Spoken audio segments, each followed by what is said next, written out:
Please Reject Me Alpha. A werewolf shifter romance, written by Lily Robert. Prologue. The sounds of celebration rise from below as Kate follows her younger sister down the grand staircase, her wolf's anxiety making her nerves a tight coil in her stomach. Stop fidgeting, Bianca scolds gently, catching Kate's restless fingers. I have a good feeling about this one. Kate holds back a snort. This isn't going to go any different from how it usually does. Another ball, another alpha, another night of inevitable humiliation. She feels the weight of every predatory stare, every whispered judgment that follows them like shadows as they enter the ballroom. The pack never tires of comparing the alpha's two daughters. Lovely, agreeable Bianca with her sweet, omega temperament, and her difficult, scowling sister whose very scent seems to bristle with defiance. Undesirable, undeserving, and most of all, unmated. I heard Alpha Cain is supposed to be very kind, very handsome, Bianca insists. How can you still hold hope every time? Kate whispers, throat tight. This will be the 6th alpha to come seeking courtship, and the 6th to leave seconds upon meeting Kate. One day it will work out, Bianca insists, squeezing Kate's hand. You'll see. Kate studies her sister. Next to Bianca's ethereal beauty and gentle omega grace, Kate's dark hair and midnight blue gown seem severe, unwelcoming. Yet Kate is the eldest, the heir, and her continued failure to secure a match, while her sister stands engaged, hasn't escaped the pack's notice. Are you angry with me? She asks Bianca softly. She'd have every right to be. Their mother's dying wish had been clear, enforced by pack law. The younger daughter cannot be mated before the elder. Because of Kate, Bianca's happiness hangs in limbo, but Bianca just smiles, gentle as dawn. Never. You'll find the one, sister. I know it. Through the crowd, Kate catches the powerful scent of an approaching alpha, her wolf instantly alert. Another suitor who's about to despise her. Her father's alpha voice rings out, commanding attention. My daughters, may I present Alpha Cain, who has traveled far to meet with us. Silence falls like a shroud as Kate takes her place beside her father's throne, feeling the weight of pack hierarchy press down on her. Across the room, she catches Bianca's encouraging smile. It makes Kate's heart sink. Beside her sister stands Silas, his sky-blue eyes and falsely gentle scent drawing admiring glances even now. Silas, who had once sought Kate's hand himself. Now he is to be Bianca's mate, or so he thinks. Kate smirks, resolved. She can do this. She has to. This is not her first rodeo anyway. Lady Katrina, the Alpha Cain, bows. I've journeyed from the Western Territories, hoping you might grant me permission to court you. The entire room turns to Kate, holding its breath. Showtime, Kate thinks, settling back into her chair and crossing her legs in deliberate challenge. To court me? She arches an eyebrow as she studies her nails. And what made you think I'd be open to that? Well, your father already indicated.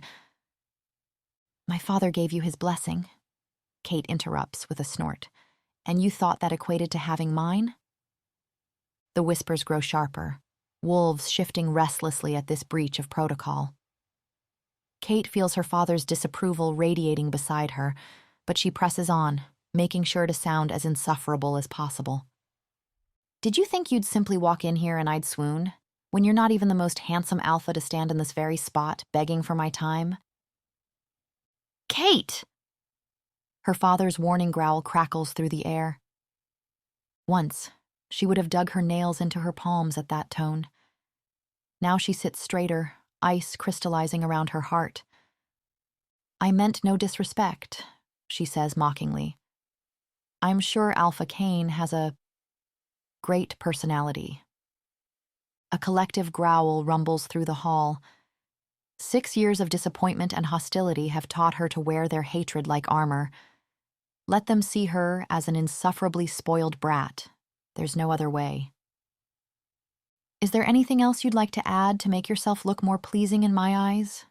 Kate asks sweetly. She gets a snarl in response, his wolf barely contained. Then I believe I shall retire for the evening, father. Kate concludes sweetly. As Kate descends the dais, she feels their fury like burning brands against her skin, their wolves' collective disapproval a tangible force. But passing her sister, she meets Silas's perfect, lying smile and is reminded of why she must continue this charade. As long as Kate remains unmated, so must Bianca. She lifts her chin higher, letting her defiance flash as she returns Silas's smile. Her sister will never be his. Not as long as Kate shall live. Chapter 1. Kate barely makes it 3 steps from the great hall before Bianca catches up to her, Silas in tow. Her wolf bristles at his scent, something sickly sweet that reminds her of rotting flowers. To everyone else, she supposes his smell must be irresistible. Her sister's face is pinched with concern, while Silas's perfect smile doesn't quite reach his eyes. Are you all right? Bianca asks, reaching for Kate's hand. You seemed upset in there.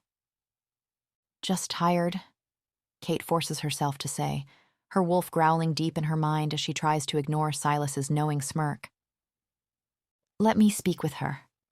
He cuts in smoothly. Brother to sister, if you will. Bianca beams at him. What a wonderful idea, my love. You always know exactly what to say to make Kate feel better. The sight of him makes me sick, Kate snaps, her canines lengthening slightly with her anger, but Bianca just smiles wider. Don't worry about being alone with him, her sister says. I trust you both completely. Before Kate can protest, Silas's hand is gripping her elbow, steering her toward a private balcony. Her wolf recoils at his touch. Everyone else just waves at him enthusiastically as they pass, making Silas preen. He lives for the attention. Don't touch me! Kate's stomach turns as Silas laughs. Women should know their place, he proclaims loudly, making someone nearby exclaim, What a feminist! Bianca is so fortunate. Stepping outside, Kate grips the balcony rail, her enhanced hearing picking up snippets of conversation from the party below. Her wolf paces restlessly, urging her to run, to fight, to do something. But she's been through interactions like these enough times to know she shouldn't try to escape them. If Silas wants a conversation with her, he'd ensure to get it. Resistance was futile. Kate sighs. The first time she'd seen him, all golden curls and baby blue eyes, the ambitious beta from a neighboring pack, she hadn't thought much of him. He, on the other hand, declared himself in love with her after one meeting. Back then, she'd found him merely uninspiring, and she'd rejected him quickly but politely. She'd already given her heart away long ago. Not that it mattered anymore. What are you thinking about? Silas asks, too close. How if I'd known how evil you were upon meeting you, I'd have ended you right there and then. His answering smile is radiant. You know, it gets rather boring when everyone worships you, he says. Your point? My point, dear sister, is that your hatred... He leans in to whisper, It amuses me. Kate rolls her eyes. Don't call me sister. I'll never be your sister. I'll never be your anything, and neither will Bianca. Bianca's already mine. His smile turns cruel. So trusting, so willing. Kate's hand flies up to slap him, but Silas catches her wrist. Careful now. Better they think you're just a bitter hag I passed over for Bianca than the alternative. The alternative? Kate snarls. You mean that you're a power-hungry sociopath who somehow cursed everyone to see you as perfect? Silas grins. I mean the fact that you don't like me. Rather deranged of you, really? Everyone likes me? Watch. He turns to the courtyard below. Hey, Kyle. I murdered your son because I didn't like his face. Thank you for your condolences, Silas. Kyle smiles tearfully. See? Silas turns back to her, triumphant. I'm never letting you near my sister. Kate whispers, Well, there's a simple solution. One I keep offering. His voice turns silky. Be mine instead, Kate. It's what I always wanted. Your father's pack, you as my Luna. You wouldn't have to worry about little Bianca then. You disgust me. Something flashes behind his eyes. Impatience, hunger. Either you'll have me, or you'll let me have Bianca. You won't be able to keep pushing suitors away forever, Katrina. You mean the ones you keep paying to court me? Watch me. Can you blame me for wanting the best for my darling sister? Don't pretend this is about me. You just want father's pack. And what I want, I get. His smile turns sharp. You never got me. Kate smirks, knowing how her continued resistance grates on him. Sure enough, his perfect mask slips, revealing an ugly scowl. And how's that working for you? Everyone in your pack hates you, your father's at his wit's end, and your sister. Bianca would never turn against me, Kate interrupts. We'll see about that. Silas's laugh echoes as he leaves her alone on the balcony. Your time's running out. These little games of yours have gone on long enough. Kate watches him go, her nails, now more claw than human, cutting crescents into her palms. In the courtyard below, she can hear people praising his kindness, his wisdom, his gentle heart. Her wolf howls in frustrated rage, matching her own desire to scream. She doesn't, though. She's long learned her screams mean nothing when they're against Silas. Chapter 2. Ryder. 5 days later. The party is in full swing, shifters from 3 packs mingling in the grand hall as orchestral music drifts through the air. All this extravagance for what should have been a simple negotiation over the silver route. Ryder exhales, studying his champagne glass. Everything about this screams old money. Alpha Derek's not-so-subtle reminder that despite Ryder's success, he's still considered new blood. About that deal, he starts, steering the conversation where it needs to go. His pack requires access to Derek's trade routes to transport silver ore to human territories. It's dangerous work, which makes it profitable. To the youngest alpha in the Western Territories, Derek interrupts, raising his glass. 3 hours, and Derek still hasn't focused on business. Alpha Ryder, a soft voice interjects. A blonde shifter presses in, her scent radiating interest. I've heard so much about you. She leans closer than necessary. They say you're the most eligible alpha in 3 territories. Ryder quirks a brow. Do they? Really? He's not one to downplay his reputation, but flattery is easy to recognize. They say you're dangerous, she purrs, tracing a finger down his arm. A lone wolf who came from nothing and built an empire. Careful. He catches her wrist, amusement in his tone. A man might think you're after more than just his empire. She leans in, lips grazing his ear. And if I am? Ryder holds back a snort. Dangerous territory, little wolf. He releases her hand with a wink. Derek watches her sashay away before commenting. That's the 3rd one tonight. You can't turn them all down. I can't? A pack needs a Luna, Ryder. So I've been told. He downs the rest of his champagne, eyeing a server with fresh glasses. Don't tell me you're a closeted romantic waiting for the one? Derek smirks. Nothing of the sort, I assure you. I smell a story there. Derek catches the shadow crossing Ryder's face. It isn't one worth telling. His tone is clipped. Now, about the silver transports. The double doors crash open, sending crystal glasses rattling. The room stills as a stormy presence strides in. Without a glance at anyone, the newcomer beelines to the drink cart, grabbing an expensive whiskey. Derek perks up, sensing drama. Well, if it isn't Alpha Kane. Derek grins. I take it the courtship didn't go as planned? Kane takes a long pull from the bottle before slumping beside them. Told you so, Derek sing-songs before turning to Ryder. Our friend here ignored my sage advice and tried courting a certain shifter princess known for her particular taste in men. Particular? Ryder humors him, though he couldn't care less about spoiled alpha daughters. They say she's rejected hundreds, Derek exclaims. Ryder raises a dubious brow. Hundreds? At least, Derek gestures to Kane. And he's the latest victim. She's a fury, Kane growls, slamming the bottle down. An absolute fury. Derek, delighted, leans in. What did you do to displease this fury? Nothing but breathe in her general direction. Kane practically vibrates with rage. That alone earned me her ire. Never in my life have I met such a spoiled, aggravating woman. I told him she had the reputation of a shrew, Derek stage whispers. But he went anyway because her daddy's rich.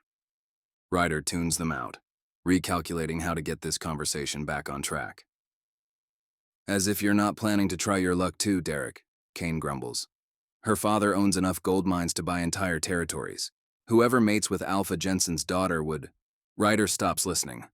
That name. Jensen. His former Alpha. The man who'd rescued him from his abusive mother.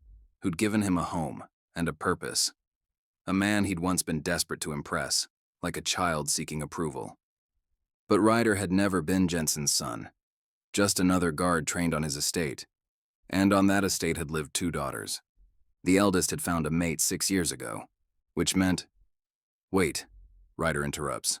Are you saying Bianca Winters was the one to wrong you? It doesn't make sense. Sweet Bianca, who used to chase him around with cookies, who'd never had an unkind word for anyone. Bianca? That cute little blonde thing? Kane laughs. Of course not. She's been engaged to Silas Thorne for ages now. Everyone knows that. He must have missed it because Ryder's pack is settled abroad, Derek begins. He's only here to visit. Sorry, Ryder cuts in, unable to help himself. But you said you'd been courting Alpha Jensen's daughter, so I assumed... I meant his eldest. Ryder nearly chokes on his drink. Look how he scowls, Derek crows, pointing at Kane. Won't even say her name, that's how shaken he is. Shut up, Kane growls. Go on, big guy. What was the little lady's name again? Katrina, Ryder mutters, barely aware he's spoken. He sees flashes of dark hair, a mocking smirk. A girl who, unlike her sister, never shared her cookies or anything else for that matter. She's unmated? The words slip out before Ryder can stop them. She's unhinged, that's what she is. Kane scoffs. But what about Silas Thorne? Ryder presses and immediately regrets it as pain lances through his skull. Fragments of memory surface. A handsome blonde man, Kate mentioning a proposal, but trying to focus makes his head throb. Oh, Silas, great guy. Kane brightens. You know these people? Derek eyes Ryder. I'm only asking to be polite. You obviously do. Ryder ignores him, rubbing his temples. This can't be right. Silas had asked for Kate's hand, not Bianca's. And Kate had said yes. Hadn't even told Ryder first. Just agreed. Like he was nothing more than a plaything she'd tired of. I think I'll retire for the evening, Ryder says, pushing to his feet. Derek looks surprised. Already? Ryder had planned to keep pressing about the silver route, but now he just wants to sleep. He's halfway down the moonlit corridor when a voice stops him. Alpha Ryder. A lean wolf with Kane's pack markings hurries to catch up, his diplomatic pins marking him as a beta. Forgive the interruption, the beta says, slightly out of breath. I was fortunate to catch you. I've been charged with delivering this. He produces a sealed envelope. From a rather beautiful young lady.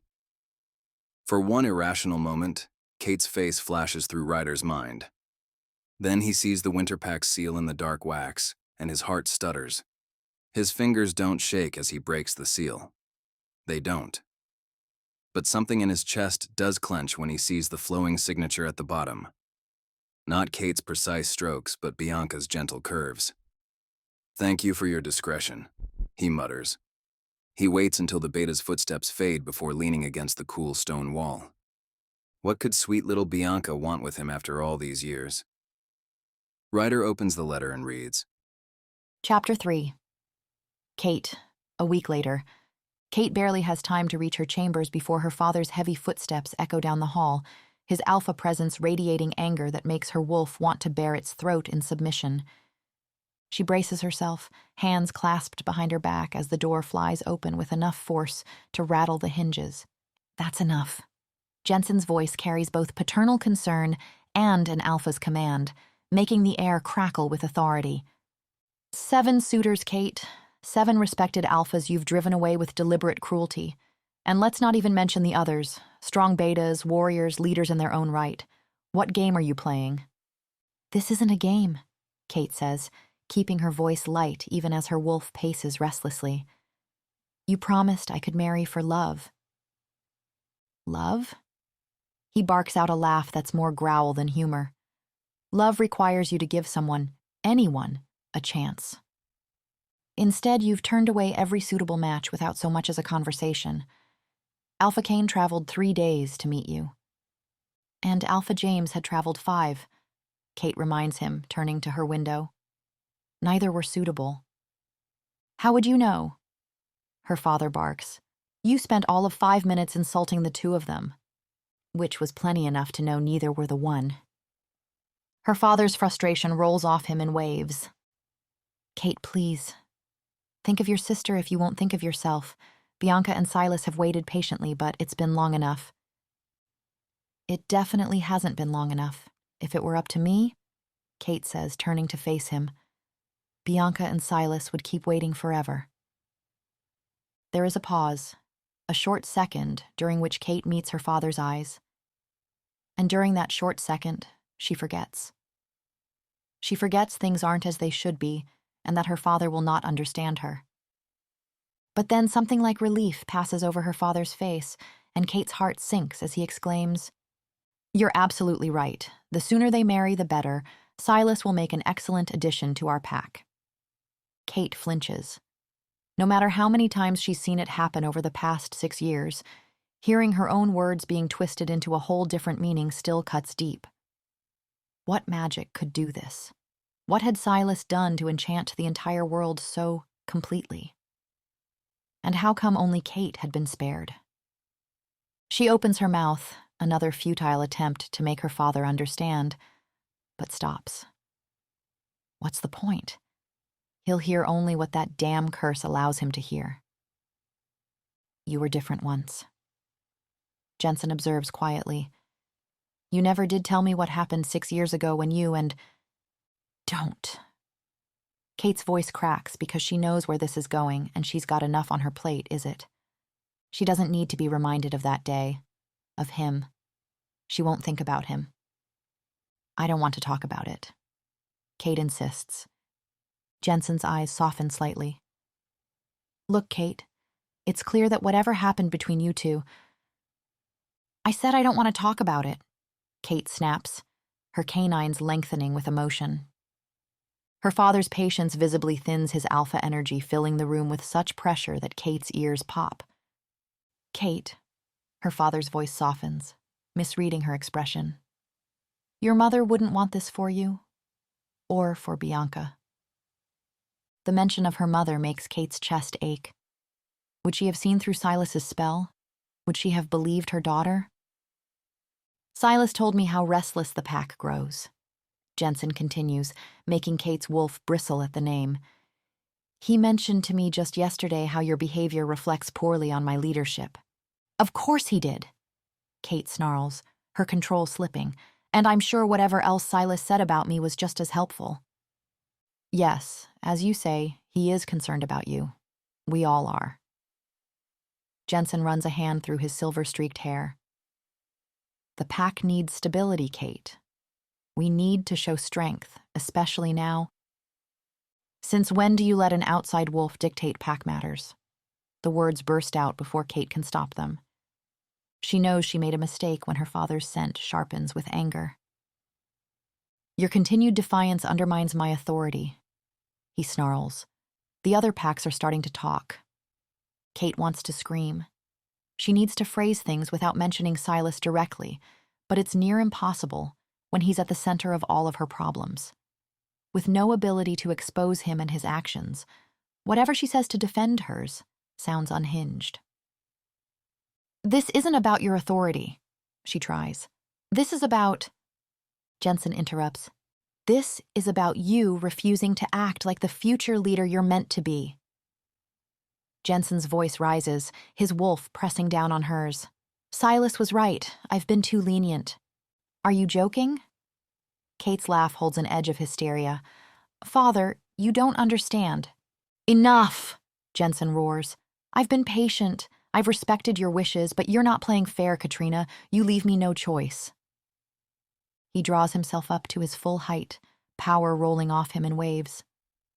By pack law and tradition, I invoke the trial of courtship. Kate's blood runs cold. He did not just say that. He can't mean that. Father, please. She pales. The next unmated alpha male who walks through our gates will have the right to court you through the 10 trials. His alpha voice resonates with finality. And if he completes them successfully and still wants you as his mate, you will accept. You can't do this, Kate protests. I can and I will. Jensen's eyes flash alpha gold. I am still your alpha, daughter, and it's time you remembered that. Kate's wolf thrashes against the command, but it's no use. She knows the law, knows there's no escape from this. Either the curse breaks, or I do, she thinks, as her father strides from her room, the door slamming behind him. But she knows which is more likely at this point. Chapter 4. Ryder. The winter estate rises out of the evening mist, like a ghost clawing its way out of Ryder's past. 6 years, and the place hasn't changed, still looming over the hillside. Not too shabby, Derek mutters from the passenger seat. Ryder doesn't respond, his grip tightening on the steering wheel as their car passes the old oak tree. Even in the fading light, he can see the worn patch of bark where she used to lean, arms crossed, that smirk playing on her lips. Jensen must be eager to ship his daughter off. Throwing an impromptu ball this size, Derek drawls, pointing to all the car following theirs down the winding path. Perhaps he just likes the entertainment. Ryder shrugs, receiving a dubious look for his effort. He invited half the continent? Derek insists. Hell, he even invited you, who's not even from around here, and whose pack is like 4 years old. Ryder rolls his eyes. Car handed off to a concierge. His fingers brush the letter in his pocket. Bianca's words had been vague. But why would she request to see Ryder now, after all this time, if it weren't important? Sweet Bianca. He wouldn't have come back if not for her. The grand ballroom is a study in old money meets modern excess. Crystal chandeliers casting rainbows across polished marble. Ryder scans the crowd, his wolf straining against its leash for a scent it hasn't caught in 6 years. A hush falls over the crowd. Alpha Jensen has arrived, now taking the center of the room. Beside him stands Silas Thorne, golden and perfect as ever, with Bianca on his arm. My friends, Jensen's voice carries effortlessly through the hall. You honor us with your presence, having traveled so far. He raises his glass in a toast. Since you've made the journey, he continues, I might as well share why I've gathered so many distinguished alphas here tonight. Here we go. Derek practically vibrates with anticipation. As many of you may have heard, Jensen's voice tightens slightly. My eldest daughter, Katrina, has yet to find a suitable mate. Derek snorts. Wonder why? She seems lovely. To remedy this, Jensen forges ahead. I will be holding a tournament, a series of trials, open to any alpha willing to compete. The victor, he pauses, clearly choosing his words. The victor will win my daughter's hand in marriage. The silence that follows is deafening, as everyone begin to glance collectively around the room. And where is the lady in question? Someone finally dares to call out. Jensen's grimace is painful to watch. Kate is, powdering her nose. He manages. Bianca, would you? Bianca nods and slips away, presumably to fetch her sister. The whispers start immediately. Does she even want a mate? Ryder hears someone asks. Everyone knows she doesn't. 7 alphas all rejected. Heard she made the last one cry. The whispers build, each voice adding to the tide of disapproval. Ryder frowns, something not sitting right in his chest. This doesn't sound like the Kate he knew. Oh, she'd always been proud, quick to anger when challenged, but she'd understood duty, had respected it even. I heard she... A nearby wolf starts, but Jensen's voice cracks through the hall like a whip. Enough! Whoever wins these trials, Kate will accept as her mate. The great doors blast open with enough force to rattle the chandeliers. Ryder's wolf surges forward in his mind. Katrina Winters is here, chin lifted in deliberate challenge, draped in blood-red silk. A vision. The collective intake of breath is audible, some fearful, some disapproving, all wary.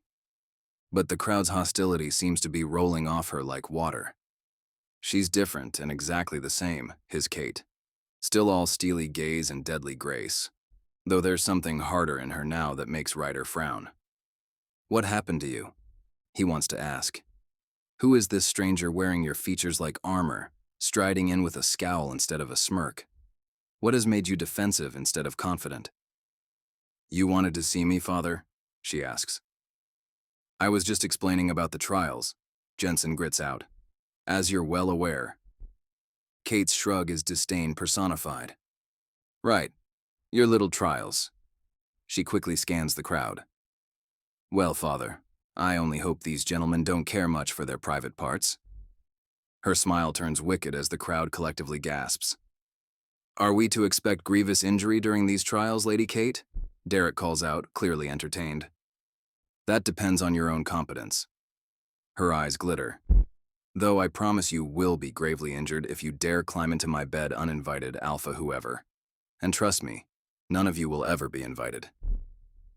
Kate's smirk only grows as she watches her father's face turn an interesting shade of purple. Kate is only joking, he grinds. Kate is being very serious. Kate smirks. The crowd's practically booing at this point. Ryder's somewhat impressed with Kate's commitment to being hated. Enough! Jensen roars, and the hall falls silent. I've had enough of this. I thought I'd been clear, Kate. Whichever alpha wins this trial will be your mate. And whoever will be my mate will lose his balls. Kate smirks at the crowd. Just thought I'd be clear as well. Alpha Jensen looks murderous. You leave me no choice, daughter, he snarls before turning to address the crowd. Heed my words. Whoever wins these trials in Kate's hand will become more than just her mate. I hereby declare the winner to be this pack's next alpha. The silence that follows the statement is deafening as the entire ballroom collectively processes the magnitude of Alpha's Jensen words. Did he actually just promise what I think he's promised? Derek whispers to Ryder, sounding serious for the first time in days. Yes. Jensen's voice builds like gathering thunder. Everything. Every acre of territory. Every silver mine. His eyes sweep the suddenly electric crowd. Our alliances. Our resources. Our power. All of it will pass to whoever proves worthy of being my daughter's mate. Silas steps forward, his perfect face alight with what looks like concern. Alpha, perhaps. Silence. Jensen's command rings through the hall. The tension in the room is a living thing, coiling around them all like a snake about to strike. Any alpha who wishes to compete, his voice drops lower. Step forward now and declare yourself before your brothers. The room erupts into chaos as alphas surge forward, each trying to outmaneuver the others to reach Jensen first. Snarls and growls fill the air as shoulders clash and elbows jab. Ryder's eyes fall onto Kate, her fingers curling into fists at her sides, and his feet move of their own accord, before her voice, soft but sure, rings in his ears. I'm sorry, Ryder, but Silas understands me in a way you never could. He just makes more sense as a mate. Ryder winces. Right, he's being stupid. Enough of this. He pivots, ready to walk away from this whole mess. Derek's hand catches his arm. Where do you think you're going, big guy? Ryder snarls. I'm not interested in forcing myself on a woman who clearly doesn't want a mate. This isn't about what she wants. Derek's voice drops low, urgent. This is about becoming alpha of the most powerful pack in 3 territories. She'll accept her duties soon enough. They all do. Ryder shakes his head. Time to move on. I wish you luck in the competition, he tells Derek. Don't be stupid. Derek's grip tightens.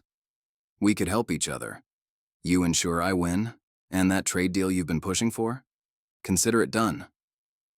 Ryder pauses, looking at Kate again. And if I win?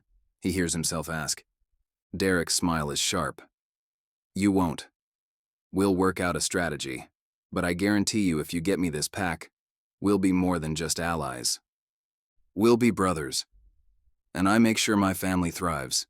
Your deal, the resources you've helped me win here, whatever you need.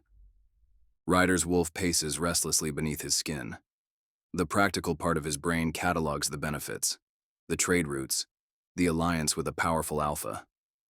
But, come on, Derek presses. You're an alpha now. It's practically your responsibility to do what's best for your pack. That hits home.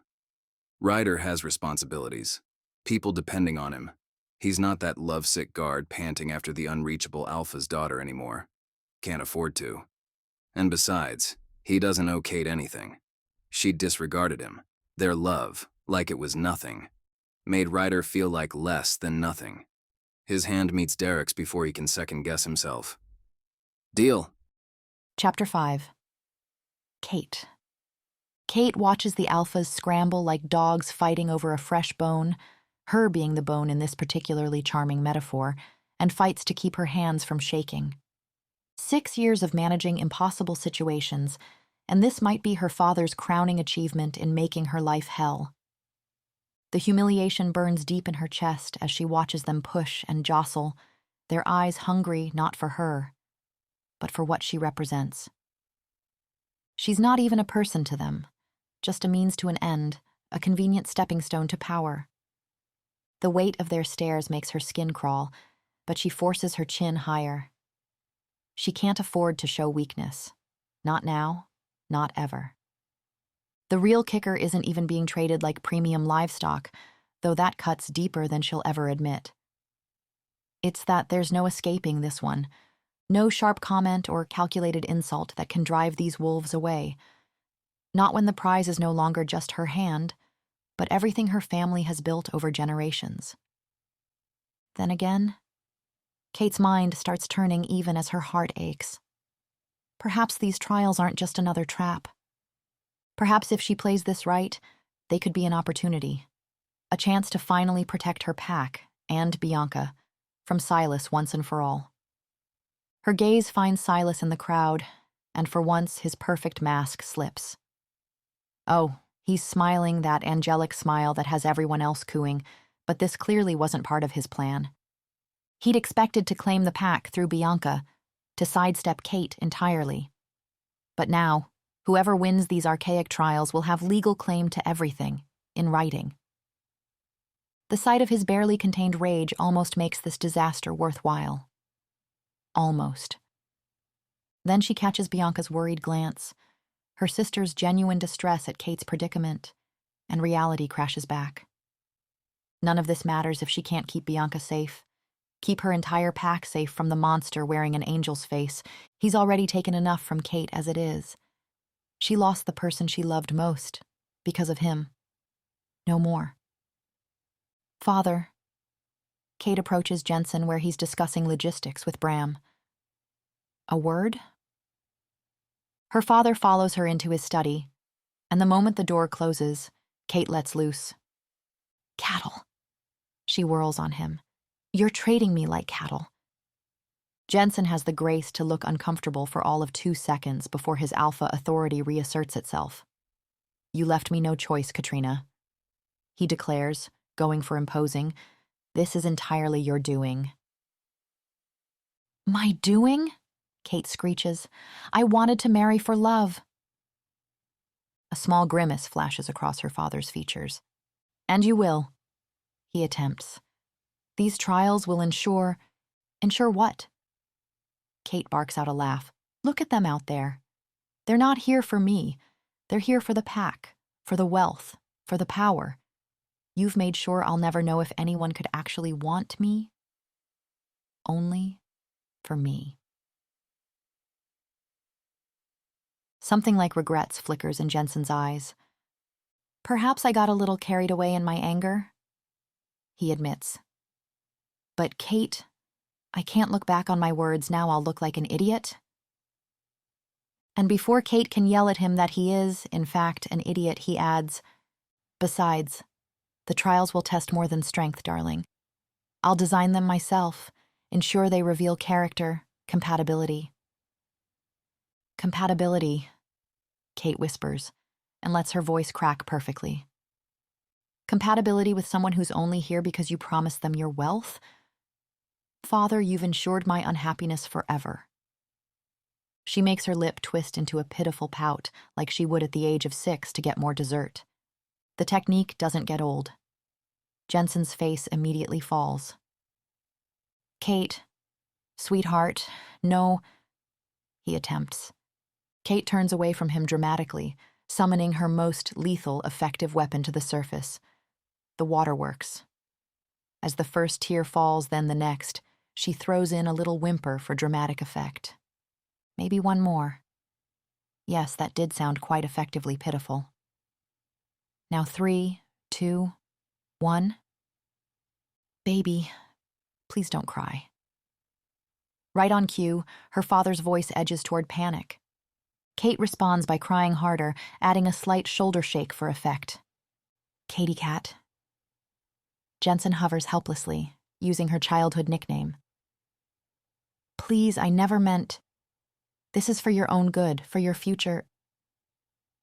My future? She turns back, face streaked with tears, the very picture of devastation. Father, I'll take my own life before letting you force me into a lifetime of misery. A sob. Not that you'd care. You never loved me anyway. Another sob. Her father looks on the verge of panic. Don't say that. Kate, baby, I love you more than anything. The big alpha pleads, like he might cry himself. Kate makes sure her own sobs intensify as she hides her face behind her hands. Tell me how to fix this, Jensen begs. Darling, anything, please. Kate smirks for a short second, before revealing her perfectly decomposed face once more and meets her father's eyes. Would you be willing to call off the trials? She asks shakily. Jensen's face falls. I can't. He runs a hand through his hair, obviously conflicted. The pack needs a clear succession plan, and I need to know you'll be taken care of. Kate, please understand, I promised your mother. Fine. Kate sniffs delicately. I understand, Father. I shall do my duty. The relief on his face is almost comical. You will? He asks, voice practically shaking with relief. Kate lets out another sniff. Oh, darling. Jensen's expression melts into one of adoration. I'm so... On one condition. Kate interrupts, making a show of drying her tears with shaky hands. Anything, sweetheart? Her father says, actually dropping on one knee. Anything. Name it. Kate takes a deep breath, channeling every ounce of dramatic timing she possesses. I'll allow these trials, she says, and I'll mate with whoever wins them. If, Jensen breathes, holding on to her every word. Kate bites back a smirk. If you let me compete, Father. Silence befalls the room. Jensen blinks, then blinks again and says, I'm sorry, what? Let me compete in the trials. Kate lifts her chin. For my own hand, and for the pack. Her father's mouth opens, closes, opens again. All the while, Kate holds in a triumphant smirk, because her father might be an alpha, might command hundreds of wolves with a single word, but he never did learn how to handle her tears. Amateur. Chapter 6. Ryder. The following morning, The private reception room they've been taken to reeks of inflated egos. Ryder leans against the wall, watching the circus unfold with what he hopes is well-practiced indifference. The room is packed with what must be every unmated alpha this side of the continent, each trying to outposture the others like peacocks at a mating dance. My pack's bloodline goes back 12 generations, boasts a mountain of a man with a neck thicker than Ryder's thigh. That's cute, drawls a lean wolf with silver-streaked hair, examining his manicured claws. Mine can be traced to the first pack themselves. In the corner, a barely grown pup who can't be more than 18 is rattling off profit margins and investment strategies to anyone who'll listen.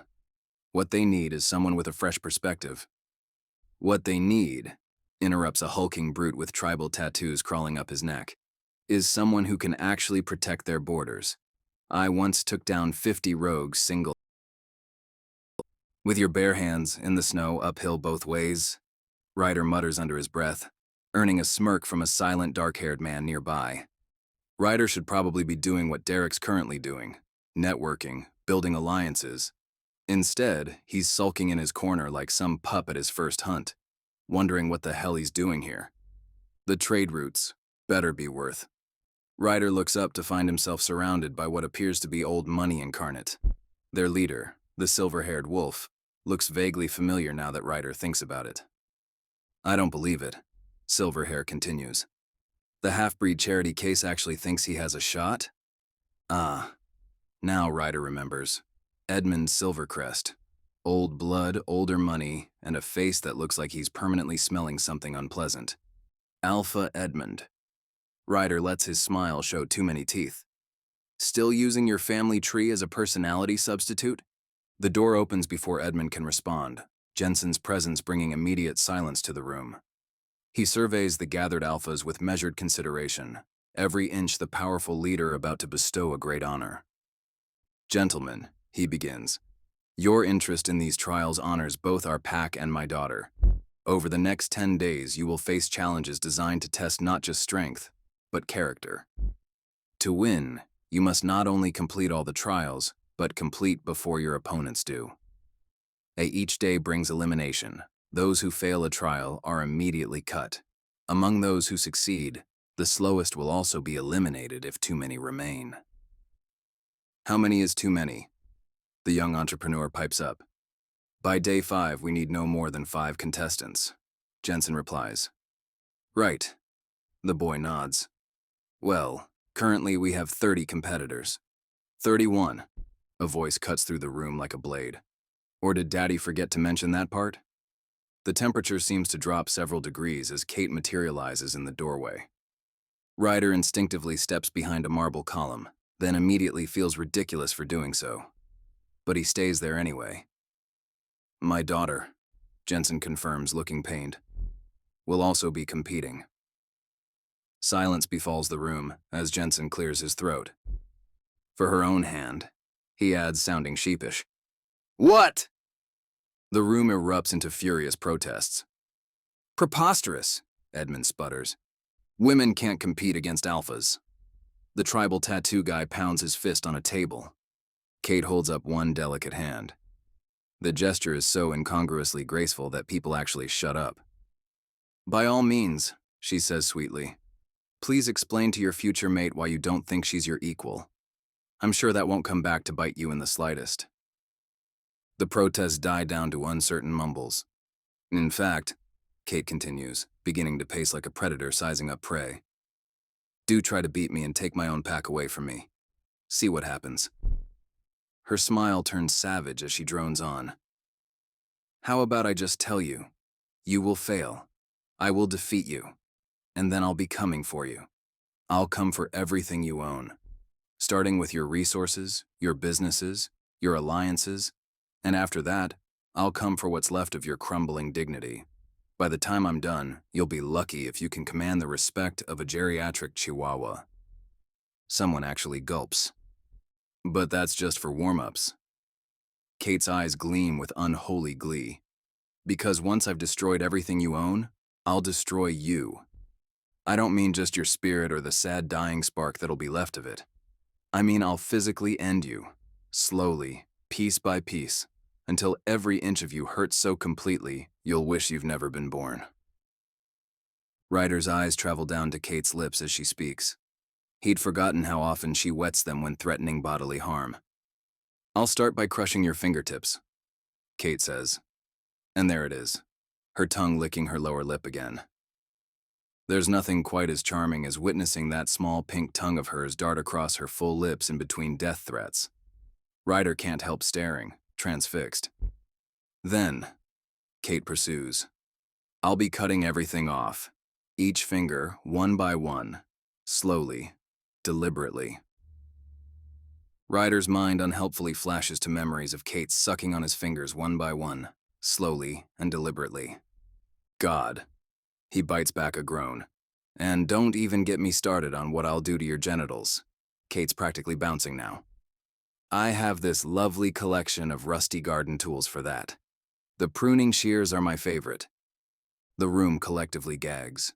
Ryder, meanwhile, is having a crisis because he's supposed to be angry with Kate, but all he can think about is how perfectly she used to fit in his lap. What kind of weird Pavlovian reflex is this?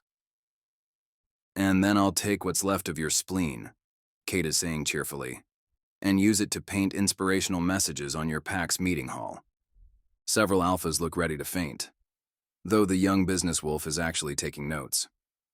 "Finally," Kate concludes, "I'll mail what's left of your pride to your mother. Cash on delivery, of course. I'm not a monster." Ryder shifts uncomfortably behind his column, beyond grateful for the loose cut of his formal pants. Kate's enthusiasm for creative violence really shouldn't be having such an effect on him, but it's just she's so thorough, so creative, so wonderfully unhinged in the way that used to drive him crazy. Kate pauses her litany of creative dismemberment to survey the room. "So, gentlemen, ask yourselves, is competing for a pack you probably won't actually win worth earning my eternal ire? Do you really think your territories can withstand my attention, should I decide to pay you a visit?" Her smile is pure predator. "Because I have such a good memory for faces." The silence is deafening. Then one alpha, pale as milk, steps forward. I think there's been a misunderstanding. I actually need to return home." "Really?" Kate asks innocently. "So soon?" "My apologies," he squeaks, backing toward the door. "Please accept my deepest apologies, my lady." It's like a dam breaking. Suddenly half the room is stumbling over excuses. "My territory's been having rogues problems. Just remembered I'm actually engaged. Would you believe I'm coming down with the flu?" Kate graciously accepts each stammered apology, looking for all the world like a benevolent princess rather than someone who just threatened to turn someone's pancreas into dog food. When the dust settles, only 15 alphas remain. The braver ones, the more ambitious ones, and one very frustrated, very aroused former guard who is seriously wondering how he's ever going to get through these trials when Kate won't merely be threatening, but actually enacting physical violence. He gulps, praying for the longest cold shower of his life. "Right." Jensen claps his hands together. "Well, now you've all met my daughter. Perhaps we should go around the room with introductions. Those of you still present." Tribal Tattoo steps forward first, chest puffed out. "Alpha Magnus Redclaw of the Northern Plains." "Boring," Kate cuts in, examining her nails. "Next, Lord Edmund Silvercrest, heir to—" "Shut up, Edmund. I know who you are, and I don't like you. Next." She starts pointing around the room rapid fire, not letting anyone finish. "You're too old. You're too young. You look stupid. Jesus, what is wrong with your hair, man? Are you actually sporting a mohawk?"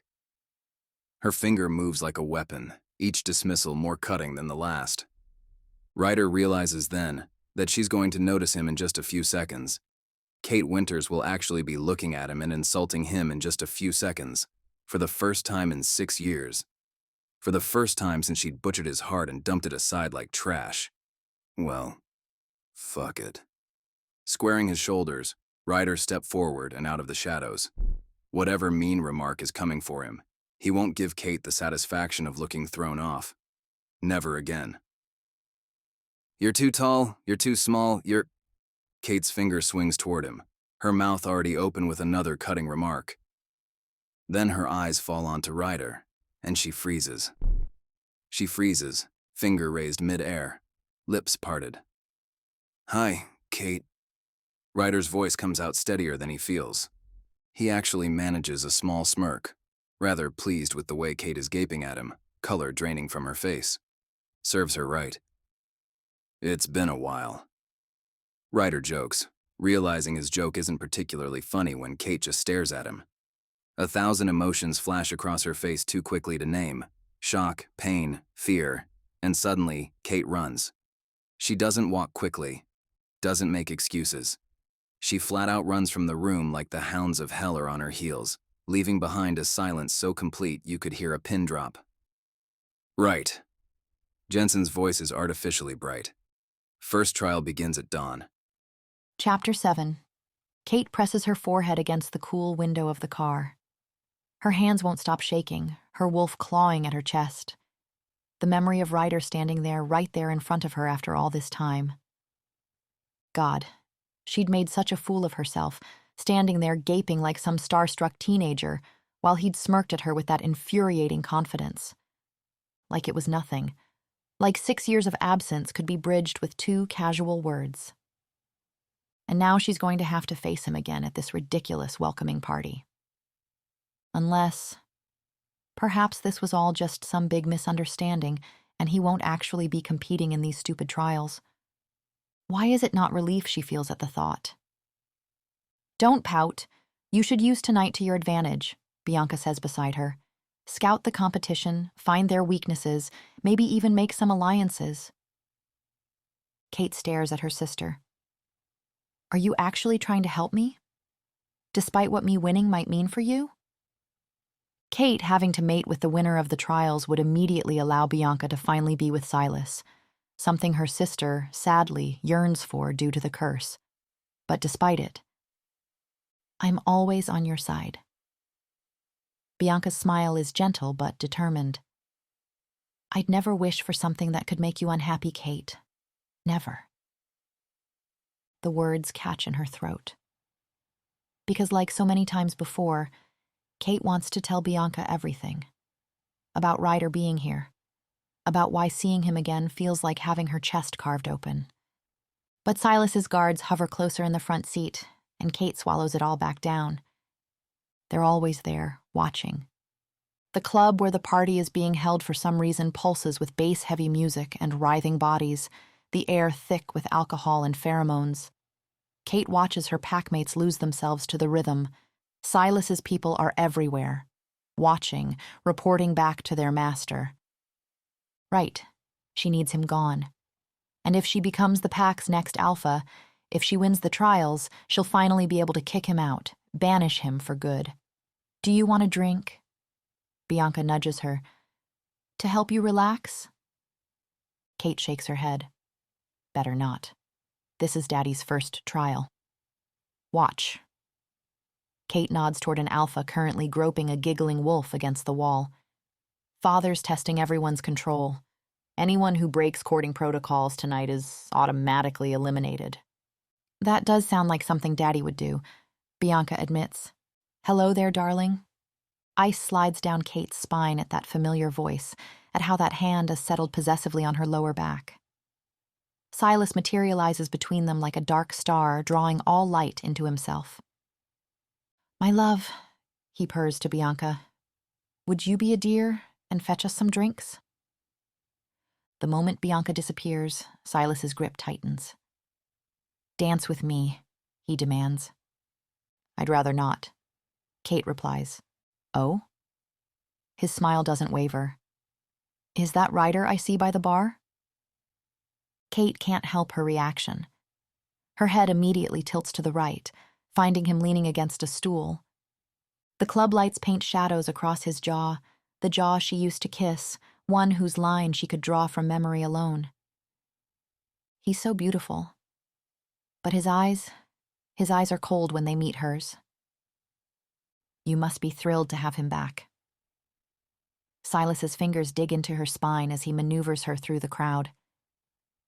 It would be a shame if he were to disappear again. Kate's blood runs cold as Silas pulls her against his chest. Are you threatening me? Threatening you? Silas laughs. My dear Katrina, I thought we were past such obvious statements. Yes, I'm threatening you and him. Keep up. On the dance floor, Silas' grabby hands wander with calculated possession. Your father's asked me to help organize the trials, he murmurs against her ear. Judge them even. Isn't that wonderful? Kate's stomach churns. Across the floor, she catches Ryder's gaze, dark, angry. Her breath catch. As soon as someone finally pulls Silas away for a conversation, she bolts. She doesn't care about alliances or strategy anymore. She just needs to escape, to breathe. Strong hands catch her waist as she rounds a corner, pulling her into a shadowed alcove. Her wolf recognizes his scent before she does, every nerve ending lighting up at the familiar touch. Ryder, she says, hating herself for sounding breathless. What do you want? He looks good. Too good. All sharp angles and quiet power, nothing like the young guard who'd left 6 years ago.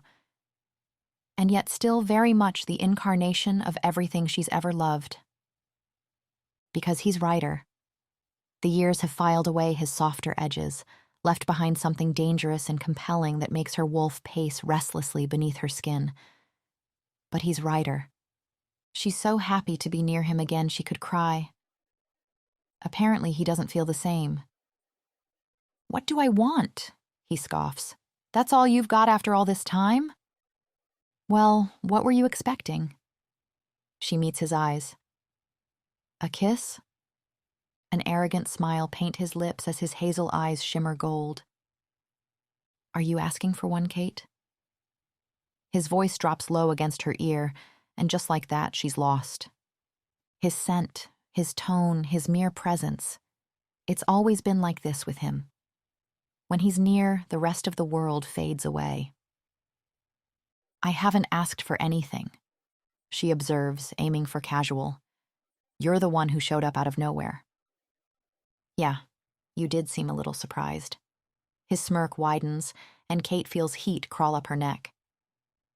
Well, you have been gone for 6 years, she defends, and you never asked after me. The accusation in his voice stings, like somehow his leaving was all her fault. From across the room, she catches Silas watching them, warning clear in his perfect eyes. The sight sends ice through her veins. You're the one who left, Ryder, she snaps, because suddenly she's tired of pretending his departure didn't shatter her. Well, what else was I supposed to do, princess? His grip on her waist tightens. Be the ring bearer at your wedding? Kate holds back a scream of frustration. 6 years ago, she'd tried telling Ryder that she'd refused Silas twice in his absence, and that somehow everyone still assumed she was going to mate with him, and how the entire situation was insane, that something was wrong. Yet somehow, what Ryder had gotten from her panic was that she did, in fact, want to mate with Silas. Stupid curse. Why come back now, then? She demands, feeling discouraged. If you're still so upset? Because, he growls, you didn't mate with him. He stares, waiting. This is it, Kate thinks. The point where she'd need to tell him the truth. Except she can't, because Silas's curse won't let him hear it. No, she says quietly. I didn't. Even if she could somehow find a way to make things better with Ryder, it's not like things could go back to the way they were. Kate cannot take a mate, after all. Not before getting rid of Silas first. If you'll excuse me, she tries, pulling away. Ryder immediately catches her wrist. Why didn't you? He barks, tugging her back. Mate with him? Kate meets his eyes, willing him to see the truth she can't speak. Don't you know? She whines. Apparently he doesn't. Because he decided he'd rather have Bianca? Ryder's laugh bitter. Is that why you've been pushing every suitor away? To punish them? Her throat feels tight. She's going to cry. Oh God, she's going to cry in front of him. Did you come back because you were hoping I wouldn't push you away? She manages. Ryder snorts. Don't flatter yourself. I came back because Bianca asked me to. Bianca? Why is Ryder talking to Bianca? Sorrow evaporates, replaced by outrage.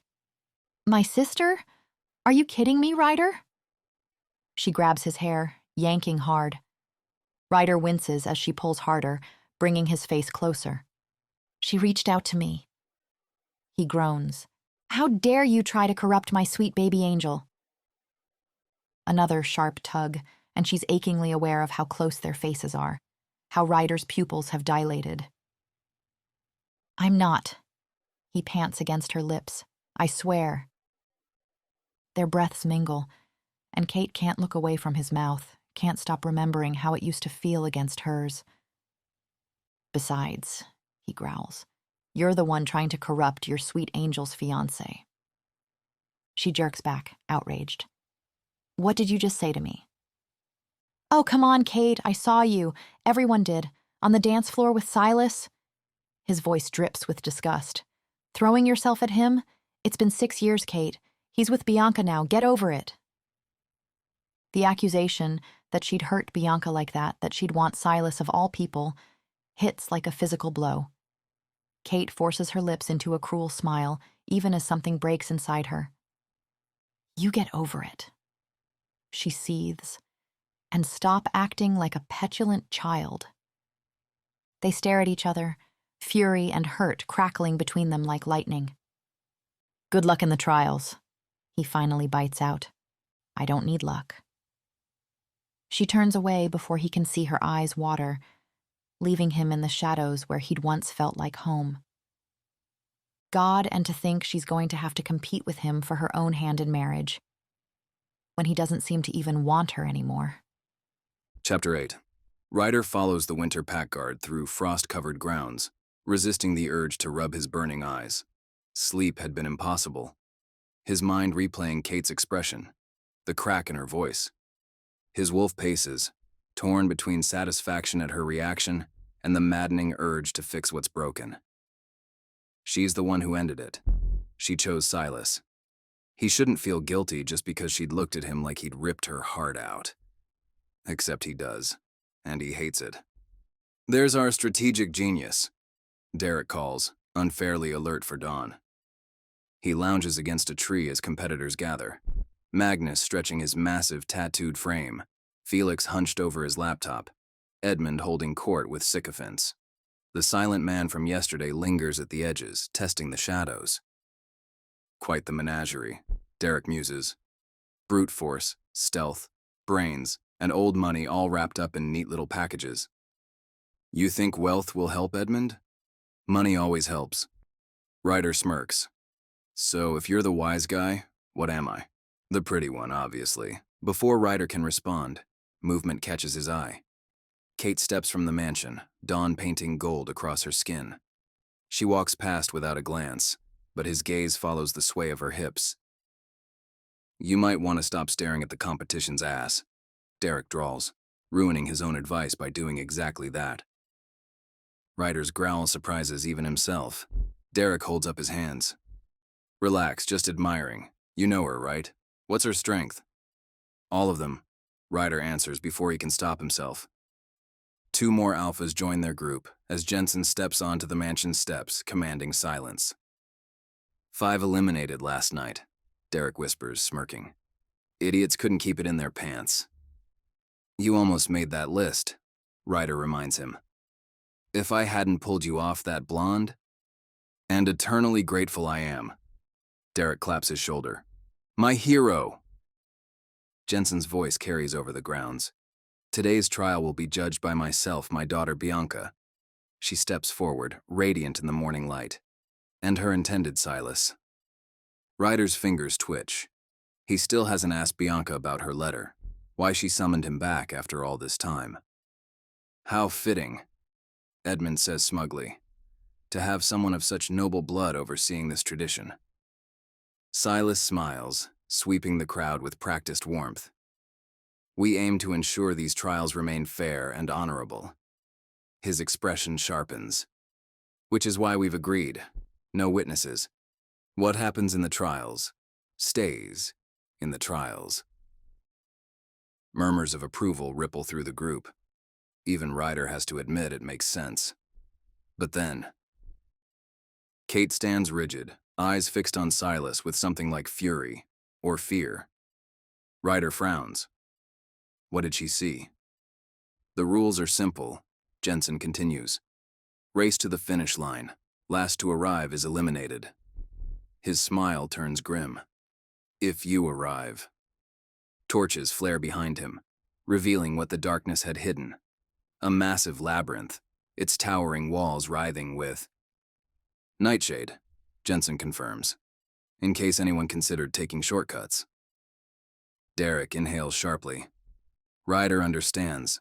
Nightshade is lethal to their kind, handled with extreme caution. His eyes find Kate's.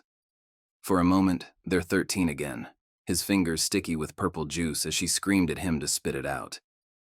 She jerks away like the memory burns. Are we allowed to shift? Felix asks. Jensen nods. Each entrance leads to the same center. Take your positions. Ryder steadies his breathing. Wolf form would be faster. Human mind thinks clearer. 3. Kate stands 3 entrances down, coiled like a spring. 2. Focus. Don't finish last. Find Derek if possible. 1. Wolf or human? Wolf or... Go! Ryder launches forward, shifting mid-leap. A chorus of howls splits the air. Overhead, a screech. He looks up. An eagle soars above the maze, unimpeded by the toxic walls. Since when could one of them? No time. The labyrinth beckons, and Ryder runs. The first corridor stretches ahead, nightshade casting eerie purple shadows. Overhead, the eagle's cry echoes forward, but he can't spare a thought on who's playing bird. A circular chamber opens before him, corridors branching like spokes. He hesitates. Which way? A familiar silver wolf bursts in. Kate. He'd know her anywhere, from the way she stands, the sharpness in her gaze. Their eyes lock for a heartbeat. Then she's gone, vanishing down a path without hesitation. Divide and conquer. Ryder forces himself to move. Kate isn't his concern. Not yet. He needs to find Derek. Track him. Strategize. Catching a faint trail of Derek's scent, he bolts through twisting corridors. The sun climbs higher, scorching his fur. Dead end. Another. How many have already found the exit? He's running blind. Wait. Movement ahead. A brown wolf, Derek shifts mid-stride, breath ragged. Took you long enough, he pants. This place is a damn trap, Ryder growls. They exchange a quick plan. Mark your path, Derek says. And remember, don't be last. He vanishes into the vines. Ryder runs, frustration mounting. Every wrong turn grates on him.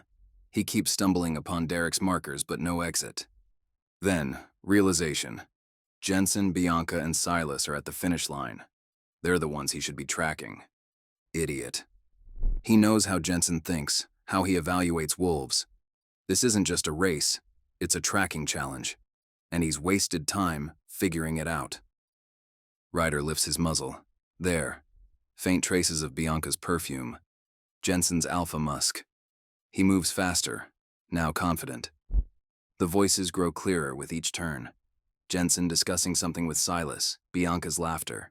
Close. Too close. Then the wolf attacks. Massive, gray, fangs flashing. He lunges from a hidden alcove. Ryder leaps back, snarling. A second wolf strikes from behind. Magnus? Edmund? Doesn't matter. Claws rake his flank. He counters, but they're circling, driving him toward the nightshade walls. They expect him to flinch. His mother's training might finally be useful. He lets them push him closer, feigning retreat. Then he whirls, using the wall as leverage to launch himself at the bigger wolf. They scramble, instinctively avoiding the nightshade, slamming into each other instead. Ryder strikes, Jaws clamp down. The second wolf shifts back, revealing one of the lesser alphas. Ryder pins him, claws pressing into flesh. "Why attack me?" His voice is gravelly as he shifts. "Fuck you." The man chokes as Ryder applies pressure. "Wrong answer." His eyes flash gold. "Try again."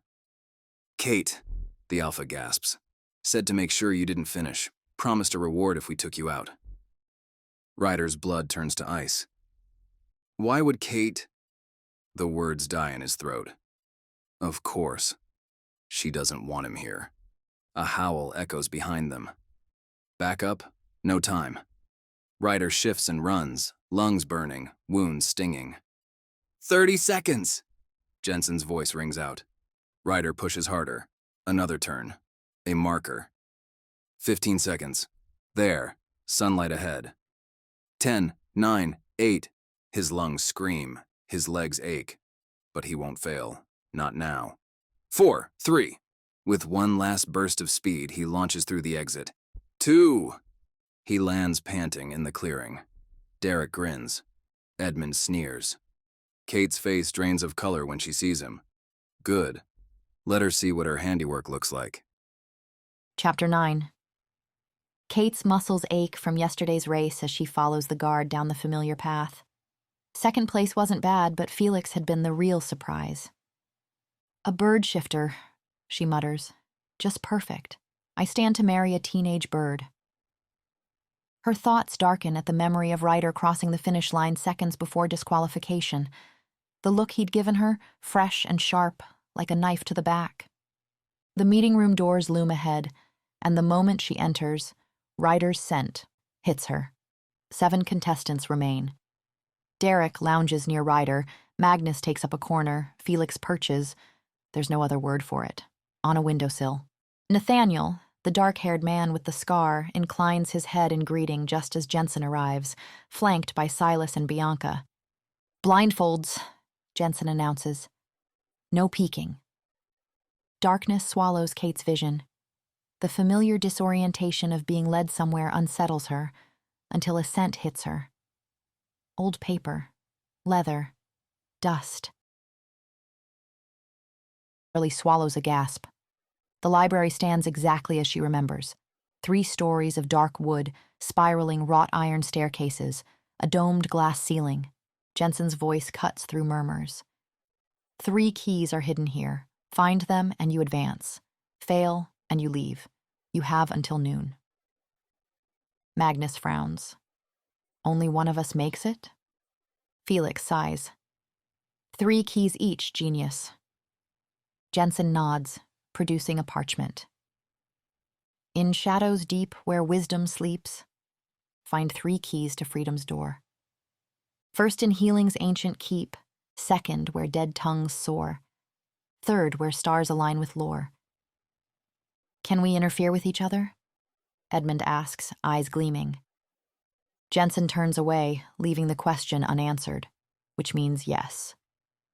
Kate should start searching, but for the first time in 6 years, she has free reign of her father's library. Normally, Silas's men would trail her, but right now... Her mind races. "The healing section has to be on the 1st floor," Derek calls. "Unless it's a trick," Edmund mutters. Kate barely hears them. 6 hours. The magic section is 10 minutes away. If she doesn't take this chance, 1 hour. She can spare 1 hour. Slipping between towering shelves, she weaves past history, biography, sciences. The magic section appears exactly as she remembers, a circular chamber tucked away like a guilty secret. Thousands of books stare back at her. "Damn it, Silas," she mutters, scanning the spines. "I'll figure you out, just wait." She pulls books at random, potions and their properties, a complete guide to curses. Nothing on mass enchantment. A compliance potion catches her eye, but it's temporary, only affecting those who drink it. Not nearly enough to explain how Silas has bewitched an entire pack for years. Then finally, a black tome with red binding, demonic arts and dark magics. Her hands shake as she opens it. Would make sense if he was a demon, she mutters. I sure hope you don't mean me. The book nearly slips from her hands. Ryder blocks the doorway. Kate scowls. Not everything is about you, Ryder. He snatches the tome from her. Isn't it? Then why did you try to get me kicked out? The blood on his fur yesterday. The 2 eliminated alphas. Silas's work, no doubt. Kate clenches her fists. So you're not even denying it? Ryder's scent turns bitter. She wants to smooth away that wounded look, to kiss him, to shake him. So now when people accuse me, you just believe them? The words tear from her throat. Why would they lie? Maybe because they want competitors to hate me enough to quit? His jaw tightens. So you didn't send them? She shakes her head. I can't believe you'd even ask me that. You know I'd never hurt you. But you did hurt me. Ryder's voice is quiet, but it cuts deeper than a shout. Kate turns away. This conversation is going nowhere. You're not solving the riddle here. Go. Ryder hesitates. Why are you here? His voice softens. For a moment, he looks at her like he used to. Like she matters. If only he could hear her. 6 years ago, she had chased after him after their fight. Found him drunk at a bar, barely coherent. And then Silas had appeared. Poor Ryder, he'd said, his smirk cruel. He's heartbroken over our betrothal. There is no betrothal, Kate had snapped. Everyone thinks we're a done deal, Kate. At some point, you'll be mine. Ryder understands that, so don't bother contradicting him when he sobers up. And then, Silas had placed a hand on Ryder's neck. Otherwise, I'll end him. Kate had gaped too long before finding words. As if you could take him. Perhaps not. But if he doesn't expect it? He trusts me, you know. He's been confiding in me all night. He thinks he's unworthy of you. Really wasn't that hard to convince him you thought the same. The next morning, Ryder had been gone. And Kate had let him go, because the alternative was worse. Now, in the dim library, that same helplessness crushes her chest. Tell me, Ryder insists. What are you looking for? What's going on with you? You wouldn't believe me if I told you. Try me. I have been trying. The words burst out of her, raw and desperate. I tried and it didn't work. You're not making any sense, Ryder complains. Kate feels like crying again. Please just go, she says. You're only wasting my time. And yours. Ryder's expression crumbles before his footsteps fade into silence, leaving Kate alone with her rage and the musty books. She takes in a breath. Time to read again. Her fingers tremble as she turns the pages of the demon tome, then freezes. Through careful pacts, certain humans have been known to harness demonic power for their own use. These individuals can access the demon's magic at will, for a price. Kate's breath catches. A pact. Is that what Silas had done? But if so, how to break demon magic? The clock's chime makes her jump. 9 already. She tears the relevant pages out, grabbing a few more from a second book. She'll have to study them later, somewhere safer. Now onto the riddle. What was the damn riddle? Something about wisdom and stars? Looking for something? Kate spins around. Nathaniel stands in the doorway, a leather-bound book tucked under his arm. His scar seems deeper in the shadows. Any chance you could remind me of that stupid riddle? She asks him. His lip quirks. Well then, that wouldn't be very smart of me, would it? Kate's claws extend. She doesn't have time for games. Nathaniel chuckles, holding up his hands. 3 keys, he says. First in healing's keep, second where dead tongues soar. The third where stars align, Kate finishes. And I happen to know where the first one will be. Nathaniel tells her. Medical section, obviously. Hidden behind the portrait of Hippocrates. Kate shakes her head. No, that seems wrong. Not how her father would think. It's in the herbology texts, she says. The ancient healing arts were all plant-based. Nathaniel's eyes narrow. You sound certain. I practically grew up here. Kate glances at the clock again. Look, you helped me with the riddle. I'll help you find your first key. Lead the way, he says, gesturing toward the door. Kate leads Nathaniel through the winding shelves, past rows of ancient medical texts. There, she whispers, pointing to a section where herbs hang dried between the pages of centuries-old books. The healing arts were all about... A shadow passes overhead. They both freeze as Felix glides past their aisle, his wings barely clearing the shelves. Plant-based medicine, she continues once he's gone, running her fingers along the spines.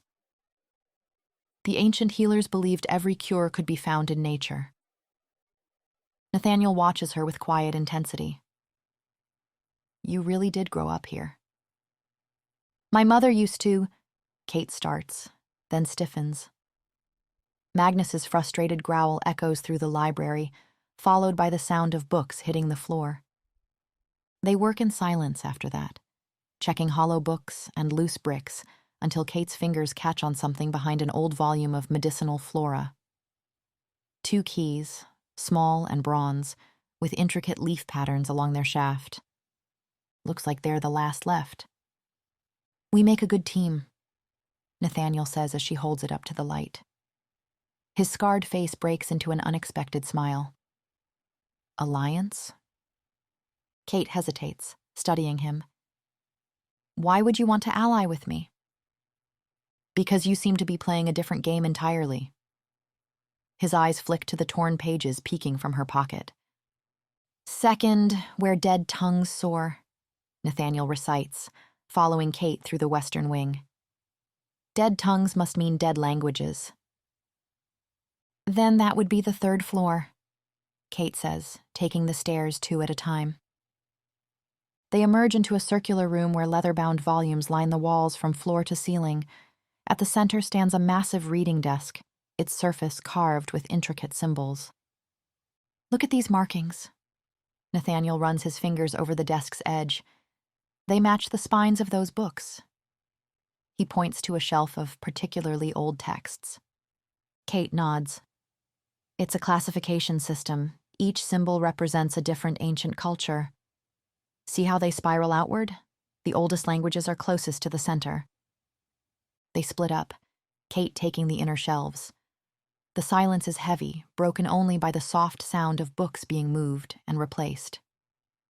Kate. Nathaniel's voice is sharp. Something's wrong. She turns to find him kneeling by a bottom shelf, examining scattered papers and fallen books. Kate moves to the section Nathaniel indicated, where books bound in scripts she doesn't recognize lie in disarray. Empty spaces gap between volumes like missing teeth. All the keys are gone. Impossible, Kate mutters, but then catches it, the scent of pine and rain. Her heart skips. Ryder. He's angry with me. He must have taken the keys. Nathaniel surveys the mess with a frown. We track them. Kate's already scanning the floor. They're headed up. They follow the scents up the spiraling staircase to the astronomy tower, where a glass dome crowns the ceiling and painted constellations glitter on dark walls. Derek lounges against a celestial globe, tossing a key between his hands with calculated nonchalance. Took you long enough. You're better than this, Nathaniel says, and there's history in his voice. Derek's laugh is hollow. Am I? It's just good strategy. You 2 had the last keys anyway. The others are probably already finishing. But Kate barely registers their exchange. She's locked eyes with Ryder, who stands by the window, backlit by morning sun. The hurt in his gaze is raw, unguarded. Is this because you think I'd try to get you eliminated? The words slip out before she can stop them. Number 1. He runs a hand through his hair, a gesture so achingly familiar it hurts. Just trying to help Derek win, nothing personal. Nothing personal? Kate repeats, her voice screeching. Look, we can settle this easily, Derek cuts in, his tactical mind clearly at work.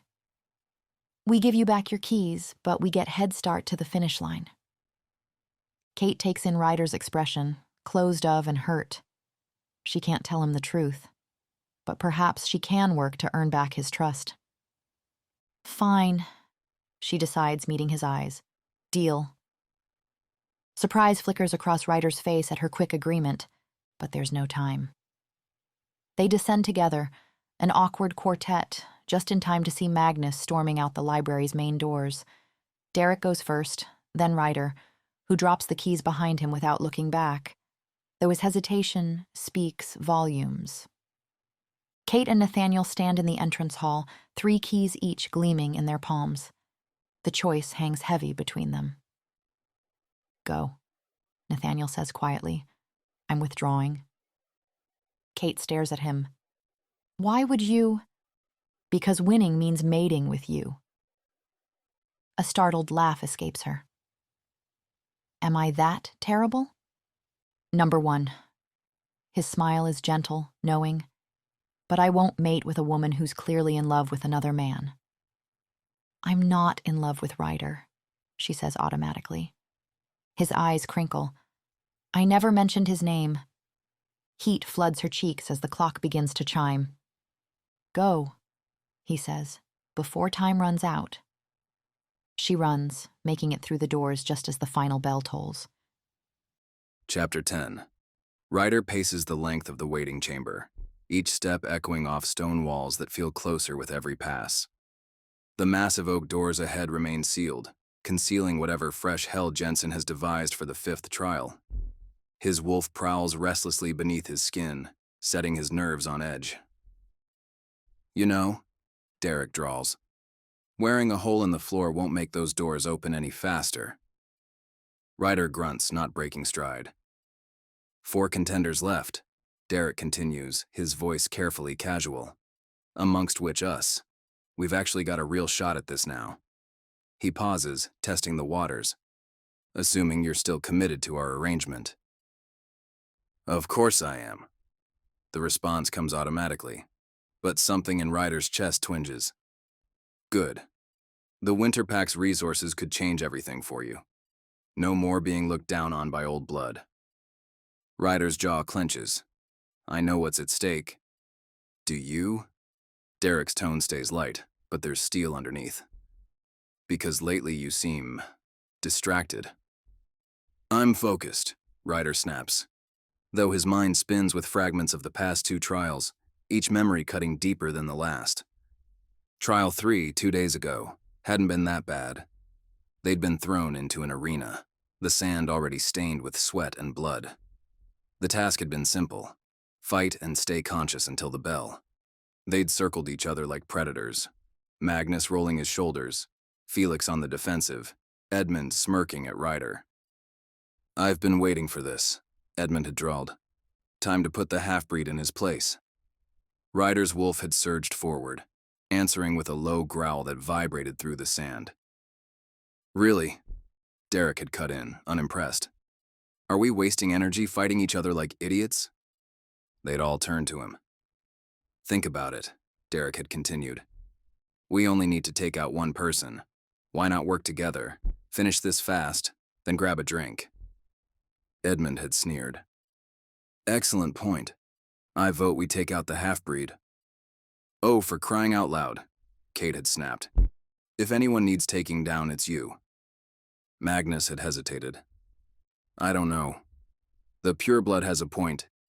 The pureblood, Kate had cut in, has spent this whole competition mocking us. Magnus, he called your shifting primitive yesterday. Magnus's head had snapped toward Edmund. And Felix, Kate had added. He said your family bought their way into pack hierarchy. Felix's usual cheer had vanished.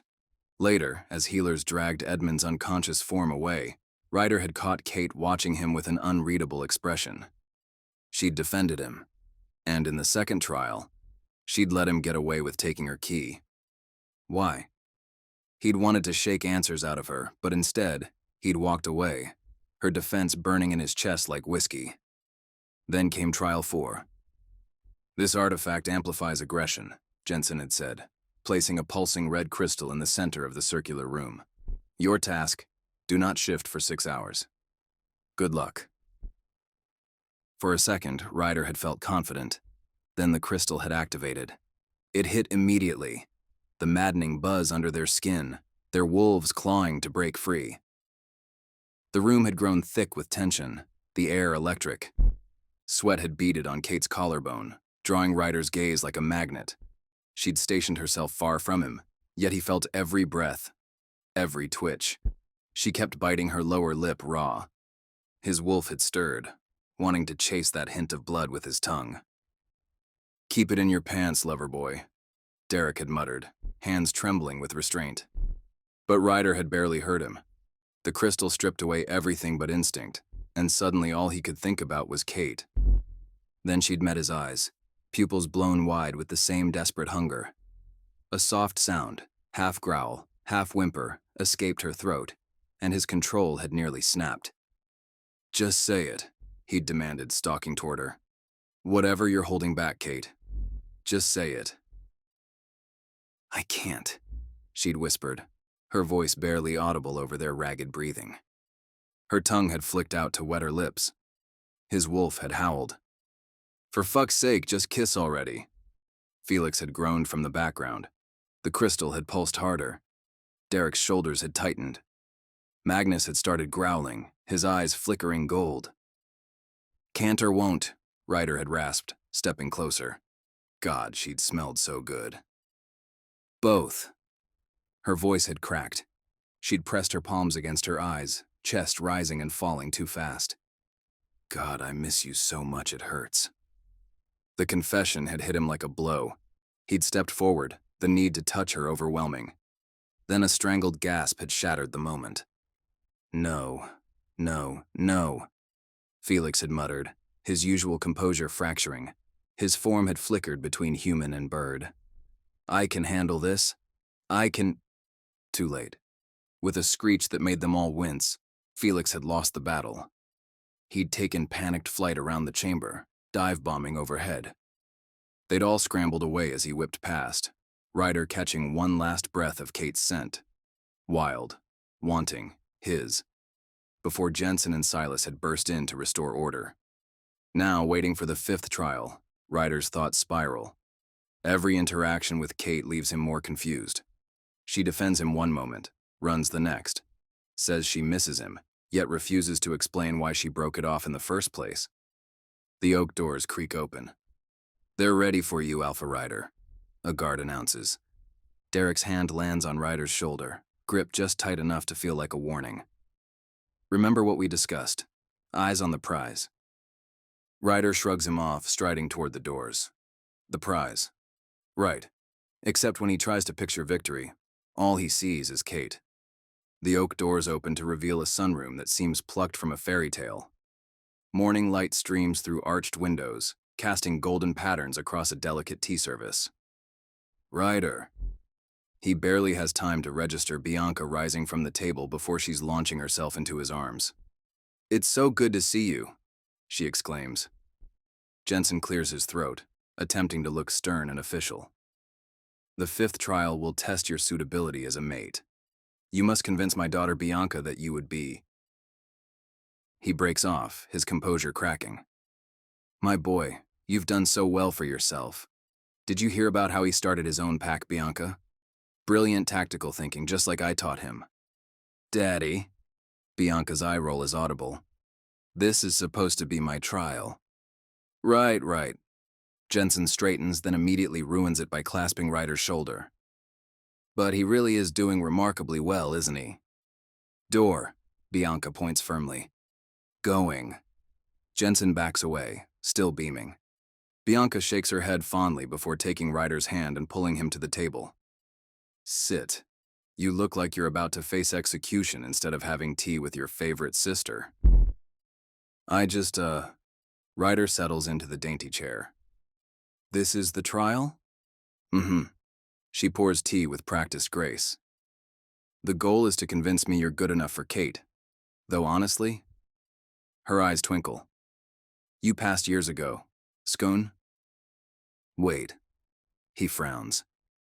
Does Kate have to prove she's good enough for Kate? Bianca's expression turns serious. Actually, she has to prove she's better off mateless, though obviously she already passed. I'd never force her into anything she doesn't want. She brightens. You've been amazing in the trials, by the way. We're overjoyed you came home to compete. I didn't come back to compete, Bianca. Ryder shifts uncomfortably. I only came because of your letter. Because you asked me to. I was worried about you. Bianca takes his hand, her smile gentle. And I'm worried about Kate. She tells him. You know how she is. She doesn't like to look vulnerable. But she hasn't been doing well, Ryder. She misses you. Something in Ryder's chest cracks. Did she actually say that? He asks. Bianca snorts. Of course not. But I'm not blind. She's been refusing mates for years. She leans forward conspiratorially. Everyone thinks it's because of Silas, but please, I know my sister. She was waiting for you. Bianca, Ryder begins, throat tight. I don't think you've got the full picture here. Kate is the one who ended things. She wouldn't do that. Bianca's expression clouds. Well, she did. Ryder grunts more bitterly than he'd like. She still loves you, though, Bianca says softly. Kate has loved you since you two were children. You mean when she was always picking fights or trying to trip me? Ryder deadpans. Yes, Bianca exclaims, eyes sparkling. That's her love language. Ryder rolls his eyes. Well, maybe her love has died, Bianca. The blonde shakes her head. Come on, Ryder. When Kate loves something, it's for life. You know that. Remember when she refused to eat anything but pancakes for a whole year? She was stubborn that way, Ryder says softly. Was? Bianca arches an eyebrow. Is. And lately, she bites her lip. I think something's wrong. She's keeping secrets, but I don't know what kind. Ryder thinks of Kate's cryptic words in the trials, her pain-filled eyes, and this book she'd wasted time reading during the second trial, Demonic Arts. Why was she wasting time researching black magic? It didn't make any sense. See? Bianca says, catching his expression. You think so too. Ryder sighs. Well, whatever it is, she won't talk to me. I tried asking, but... Then try again, Bianca snaps. After Mom died, she was so withdrawn. You were the only one who could get through to her. She squeezes his hand. That's why I wrote to you. I think she needs you. Whatever's hurting her, you're the only one who might get her to open up. Something cold and uncomfortable settles on Ryder's chest. Had he gotten it wrong? Had he made a mistake leaving when he should have been fighting for Kate? But how long was he expected to pull when she kept pushing him away? When they'd been young, it had taken years for Kate to open up and let go of her defenses. He remembers being so fed up with it all. He'd grabbed onto Nightshade during one of their trips and threatened to take it if she didn't finally admit they were friends. Kate had called his bluff, and then... He remembers her piercing scream and tears after he'd swallowed the Nightshade, her face white as sheet and trembling hands. Bianca, he murmurs, avoiding her gaze. I didn't come back for Kate. I only agreed to compete in these trials because of Derek, to help him win. He promised my pack resources and I just... Bianca squeezes his hand. And is that still why you're here? She asks softly. Her knowing smile makes him squirm. And if it was, he challenges, would you fail me? Keeping quiet, Bianca searches his gaze. I'd deserve it. Ryder murmurs. In fact, you really should fail me. The silence stretches, Bianca's gaze unwavering. Then, a small amused smile stretches her lips. Nah. She waves dismissively. I'm failing Magnus.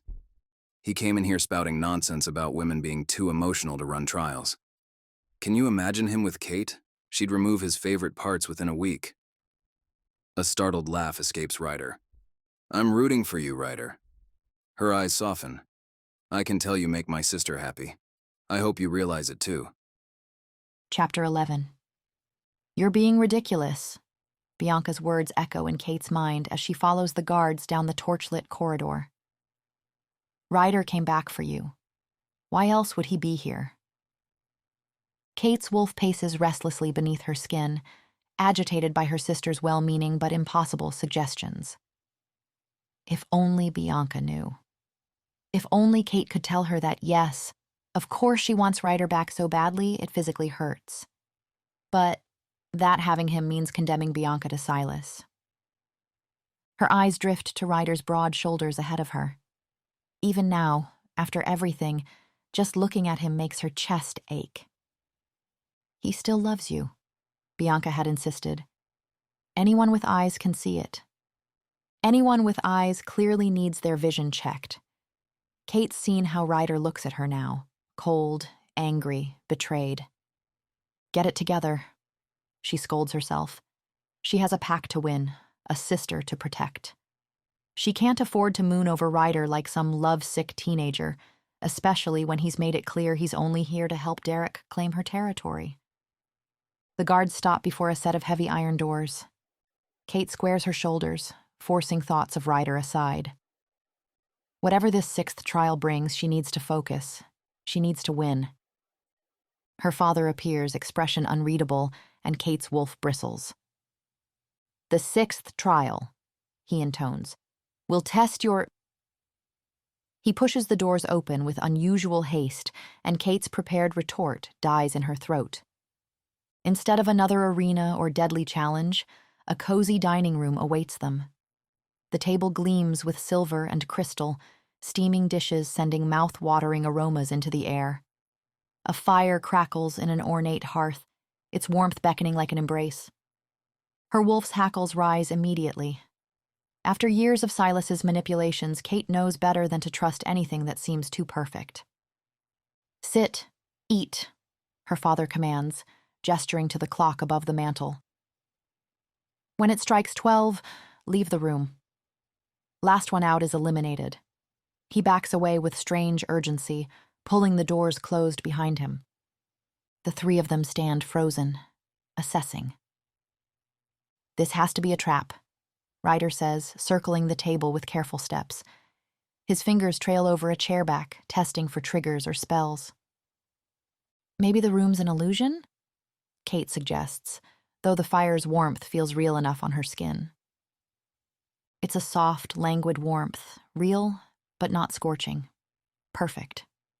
Derek prowls the perimeter, examining the walls. Hidden doors? Secret passages? Kate lifts a silver cover, sniffing at a perfectly roasted duck. Could be poison, she muses, though the aroma makes her mouth water. Nightshade's odorless, Ryder points out. Kate sends him a warning look, worried he might offer to taste it for them. Her chest tightens at the memory of him drinking the poison in their youth, of her panic when she thought she'd lost him. There has to be more to it. Derek completes his circuit of the room. Maybe we need to solve a riddle? Find a key hidden in the food? Or maybe... Ryder's voice trails off as he sinks into a chair. Maybe we just... wait? She catches him watching her, his expression unreadable. After a moment's hesitation, both she and Derek join him at the table, though none of them touch the food. Minutes tick by, marked only by the fire's gentle pops and sparks. Kate finds her gaze drawn to the flames, their dance hypnotic and soothing. Focus, she tries to tell herself. Well, Derek says finally, breaking the silence. If we're meant to eat? He spears a roasted potato, examining it before taking a bite. Kate watches him intently, searching for signs of distress. Her wolf has gone oddly quiet, lulled by the room's warmth. His eyebrows shoot up. It's good. They use truffle oil. Something shifts in the air, subtle but unmistakable. Kate finds herself reaching for a piece of duck, the aroma too tempting to resist. The meat melts on her tongue, and she can't remember the last time food tasted this good. When was the last time she'd actually enjoyed a meal? These days, she's always too worried about Silas, about Bianca. Maybe that's the test, she hears herself suggest. Seeing if we can resist fighting over the food? Ryder says something about rushing out when the clock strikes, but Kate's attention catches on the way firelight plays across his jaw. We've got hours yet, Derek points out, already reaching for more potatoes. Might as well enjoy it. Kate hums in agreement, surprised to find herself smiling. Has Ryder always been this handsome? She remembers being angry with him, but she can't quite recall why. Everything feels soft around the edges. Wine appears in her glass. Had she poured it? And she takes a sip. It's nice, she murmurs, watching Ryder over the rim of her glass. His eyes meet hers, and the usual coldness is gone, replaced by something warm and familiar that makes her heart flutter. Everything's nice, Derek agrees dreamily, his usual sharp edges softening. A distant part of her mind whispers that something's wrong. She has responsibilities, doesn't she? Something important about Bianca, about the pack. But the thoughts feel heavy, slipping away like honey dripping from a spoon. Besides, Ryder is smiling at her now. Actually smiling, like he used to. The sight makes her chest expand with joy so intense it brings tears to her eyes. When was the last time she felt this unburdened? This free? The fire crackles, casting everything in liquid gold, and Kate lets herself sink deeper into the warmth. Into this perfect moment where she doesn't have to be strong or careful or afraid, where Ryder looks at her like she's something precious again. The clock ticks on, unnoticed. Chapter 12. The wine flows like a river, endless and sweet, though Ryder can't quite remember who keeps filling their glasses. He's not even sure how full his own glass is. It's simply there, glinting in the firelight. Kate's laugh dances through the air. Her chair is nearly touching his now. Not that Ryder minds. So, what's the story between you two? Derek drawls. Were you together before? The question should hurt. Ryder knows this somewhere deep in his bones. But instead, he finds himself smiling, the edges of the memory indistinct. Kate used to torment me, he drawls. Was making out with me really such a torment? Kate's head tilts back, exposing the graceful line of her throat, and Ryder's gaze catches on the firelight dancing over her skin. In a way, he confesses, because it always left him yearning for more. Kate's eyes catch his, and for a moment, they hold each other in that shared memory. Why'd you break up? Derek's voice breaks through the haze. Ryder frowns, the weight of the question sinking into him. I don't remember, he murmurs, the words heavy on his lips. He should remember. He should. The memory stirs faintly, the edges sharp and painful. It was raining, he mumbles. You were crying? Or... no, that's not. His head lolls back against the chair, and he sighs, the fire crackling louder, wrapping him in warmth. Why is he even thinking about this? Everything is so wonderful right now, so soft and easy. I think I'm drunk, Ryder confesses, his voice low and rough. A lazy chuckle escapes him, too loud in the stillness. Me too, Derek mutters. Same, Kate breathes. The firelight turns everything golden, like the soft curve of Kate's smile or the gleam in her eye, the way her hand suddenly rests on his arm. Her touch sends ripples of heat across his skin, and Ryder closes his eyes briefly, savoring the spark. Do you remember that night in the tower? He slurs. the memory thick and slow in his mind. You told me you loved me. Kate's voice is a whisper. His eyes snap open. Come here, Ryder murmurs, his voice rougher now, deep and commanding. He pats his thigh, the gesture instinctual, primal. He needs her to obey, needs her closer. She moves like a dancer beneath water, graceful and hypnotic. When she finally settles on his lap, her warmth seeps into him, her weight fitting perfectly against him, and then she moves, and... A sound escapes him, low and guttural, unbidden and unashamed. Somewhere, he hears Derek groan and shift, but the noise is distant, irrelevant. All that matters is Kate. Her hands are on his chest and he feels his body respond instantly, a low heat curling in his stomach. Comfortable? He teases. Kate leans into him. I've had better chairs. Liar, he murmurs, smirking. Their lips meet like the softest collision, melting together in slow, languid waves.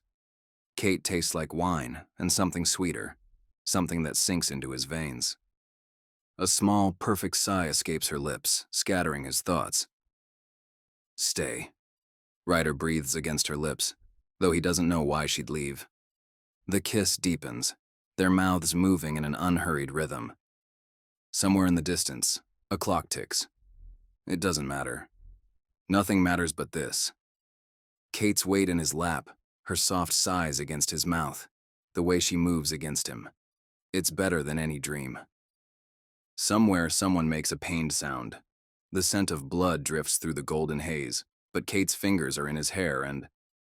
Someone clears their throat. Once. Twice.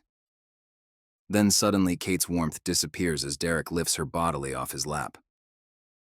Excuse me, please, my lady. Derek deposits her carefully on the table like he's handling a particularly clumsy kitten. Ryder bursts out laughing, until he is hauled onto his feet by Derek, gripped tight enough to bruise. Ryder? A word. Ryder staggers after him, still chuckling. Listen to me. Derek grabs his shoulders. The clock's about to strike, so we need to get out. He glances at Kate, who's now peeling a clementine with expression of pure wonder. I was going to say without her noticing, but I guess we're covered on that front. Ryder's thoughts feel like they're moving through honey. Get out where? He smiles. Out of here. This room. This is the trial. The room is rigged. Another laugh bubbles up Ryder's throat. What? Enchanted, cursed, I don't know. This room is evil, Ryder. Derek actually shakes him, which just sets off another round of chuckles. Oh, for fuck's sake. Hold on. Derek disappears, leaving Ryder swaying on his feet. He returns brandishing a large silver serving fork. Sorry about this, buddy. Sorry about what? The fork plunges into his thigh and Ryder screams, but then pain shoots through him, sharp and clarifying. What is happening? He looks around the room, the golden haze dissolving like mist in sunlight. Hours lost to wine and laughter and... Oh God, he'd kissed Kate. They'd been kissing. Wait a minute. He grabs Derek by the throat, making him yelp. Were you just sitting there watching me kiss my mate like some perv? He growls. First of all, she ain't your mate yet. Derek doesn't resist the grip. Second, you two were the ones making out like teenagers, though I should thank you. The awkwardness helped snap me out of it. He holds up his bleeding arm. Stabbed myself when I realized something was wrong. I mean, look. They both turn to Kate, who's staring at the chandelier. It's just so beautiful, she whispers reverently. Ryder curses. They'd all been drugged or spelled or... Shit, would Kate even have kissed him if not for... The clock chimes again. That's our cue. Let's go. Derek tugs at Ryder's arm, but his gaze is fixed on Kate, who's humming softly to herself like she used to as a child. What about her? He asks. Her father will get her once we're out. Derek pulls harder. Come on. Something cold settles in Ryder's chest. If they leave now, if they take Kate's pack, The thought of forcing her to mate with Derek now makes him physically ill. I can't, he admits, lowering his head. Derek freezes. What? It's her pack, Ryder explains. She said from the start she doesn't want a mate, that she wants to lead alone. Are you serious? Derek's voice rises with disbelief. We've spent 10 days fighting through these trials and now you develop a conscience? Ryder shakes his head helplessly. It just doesn't feel right. Oh, come on. Derek's arms cross over his chest. Give me one good reason. What? Ryder asks. One good reason I should let her take my place. Go on. It's her pack, Ryder repeats weakly. Wrong. Derek shoves past him, lunging for the door. Ryder moves without thinking, catching him around the waist. They crash to the floor in a tangle of limbs and snarls. For fuck's sake, Derek, let it go! Ryder grunts as they roll across the carpet. You let it go. Derek lands a solid punch to his ribs. Just admit it. Say you still love her. The words hit harder than the punch. Ryder's guard drops for just a moment, but it's enough. Derek pins him, fist raised. It's her pack, Ryder says stubbornly, though the fight's gone out of him. I can't let you take it from her. And why not? Derek demands. Fine. The words tear from Ryder's throat. Because I love her. There. Happy? His eyes find Kate again, and his voice softens. I still love her, and I don't want to take anything away from her. And, Derek presses, not letting up. And I want her back. The confession feels like removing a splinter from his heart. Derek groans, gaze a mix of anger, disappointment, and pity. Jesus, man. Would have been nice if you told me that from the start. Yeah, well. Ryder rubs his jaw sheepishly. In my defense, I wasn't going to participate at all. He meets his friend's eyes. Sorry. At least it was good drama. Derek heaves himself into a chair, grabbing the nearest wine bottle. You go on then. He waves vaguely toward Kate. Take your girl and go. He takes a long pull from the bottle, then adds, though, do remind someone to collect me eventually. Ryder snorts, but his attention is already back on Kate. He hurries to her, touching her shoulder gently. Time to go, princess. Go? She blinks up at him.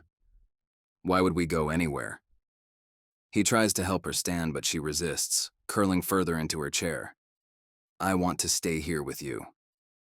Her fingers trace his cheek. Everything's perfect here. From behind them, Derek groans. I swear it's like they actually want me to win. I'm sorry, Ryder whispers, and before Kate can protest, he drives a small knife into her thigh. She yelps, the sound piercing his heart. But awareness floods her eyes like water washing away gold dust. She looks around in confusion, then at him with dawning horror. Hi. He manages a weak grin. Welcome back. Kate just stares, shock written across her features. Let's go. His voice is gentle but firm. You have a pack to win, remember? He takes her hand, pulling her to her feet. She stumbles, leg buckling, and he catches her against his chest. I don't want to go, she whispers. What are you talking about? Ryder frowns. We have to. I don't want to go. She buries her face in his neck, shoulders shaking. Kate. Panic claws at Ryder's chest. It's going to be okay. You don't know that. Her voice cracks on the words. Yes, I do. He sits her down again, cradling her face in his palms. Because we'll be together. She shakes her head, tears falling. You left. You left me with him. I was all alone. Her words, wounded and betrayed, feel like punch to the gut. What do you mean, Kate? He asks. Who did I leave you with? Her face contorts with frustration. And then, Kate screams. It's a wounded, guttural scream that bursts out of her like a dam. She screams and screams, pounding her fists against his chest, until her screams dissolve into raw, heaving sobs. I'm so tired, Ryder. Her voice comes out small, broken. I can't go back out there, I can't. Kate, sweetheart, look at me, please. Look at me. He waits, rubbing her cheek until her tear-filled eyes meet his. I'm not leaving you alone again. Whatever's out there, we'll face it together. She just shakes her head. You don't mean that. I do mean it. He swears, the words tumbling out, desperate and true. Kate, I won't live without you again. She stares at him, tears still streaming. What? I love you, Ryder murmurs. I've never stopped loving you. I was a fool for leaving, for not fighting harder for you. His voice cracks. But I swear on my life, I'll never make that mistake again. I'll fight for you with everything I have. He cradles her face in his hands. Her eyes are wide and wet. I love you too. She whispers, so softly he almost misses it. His heart stops. Say it again. He breathes. A watery laugh escapes her. You know I don't like to repeat myself. Joy explodes in his chest. He kisses her, her forehead and cheekbones tasting salt and sweetness, then her mouth again. You love me? He asks, laughing against her lips. Bro's so blind I don't know how he gets girls. Derek sighs from his chair. This snaps Ryder out of it. We need to go, he says. He lifts Kate into his arms, carrying her to the door. Go on. I'll be right behind you. Do you promise? She asks, uncertain. I promise I'll be here, darling. Trust me. She goes reluctantly. Ryder turns back to Derek, who's humming contentedly to himself, lost in the room's golden haze. I'm sorry, he says again, meaning it for more than just tonight. Then he follows Kate, determined to honor his promise to her. Chapter 13. Kate. Kate paces her chambers like a caged animal, the taste of Ryder's kiss still lingering on her lips. He loves her. The memory of his face in that enchanted room, open and vulnerable when he'd confessed. She presses her fingers to her lips, fighting back a smile even as anxiety claws at her throat. Because they're the only two left in the trials now. One of them will win tomorrow, and then what? If Ryder wins, she is screwed. He'd never understand why she needs to banish Silas. And even if she was to win, the second she'd take Ryder as her mate, Silas would have Bianca. Kate would somehow need to convince her father to hand over pack leadership immediately, and even if by some miracle he agreed, she'd be sharing authority with her mate. There's only one real option. She has to win the trials and wait to take control of the pack while still unmated. Only then can she banish Silas with no one to stop her. After that, beg for Ryder's forgiveness? God, the way he'd smiled at her earlier when she'd told him she loved him back. Like he couldn't quite believe it, just like he'd had trouble believing it when they were younger. My fault, she thinks bitterly. All those years I spent tormenting him instead of admitting how I felt. She can't lose him again, Kate decides. She'll talk to him.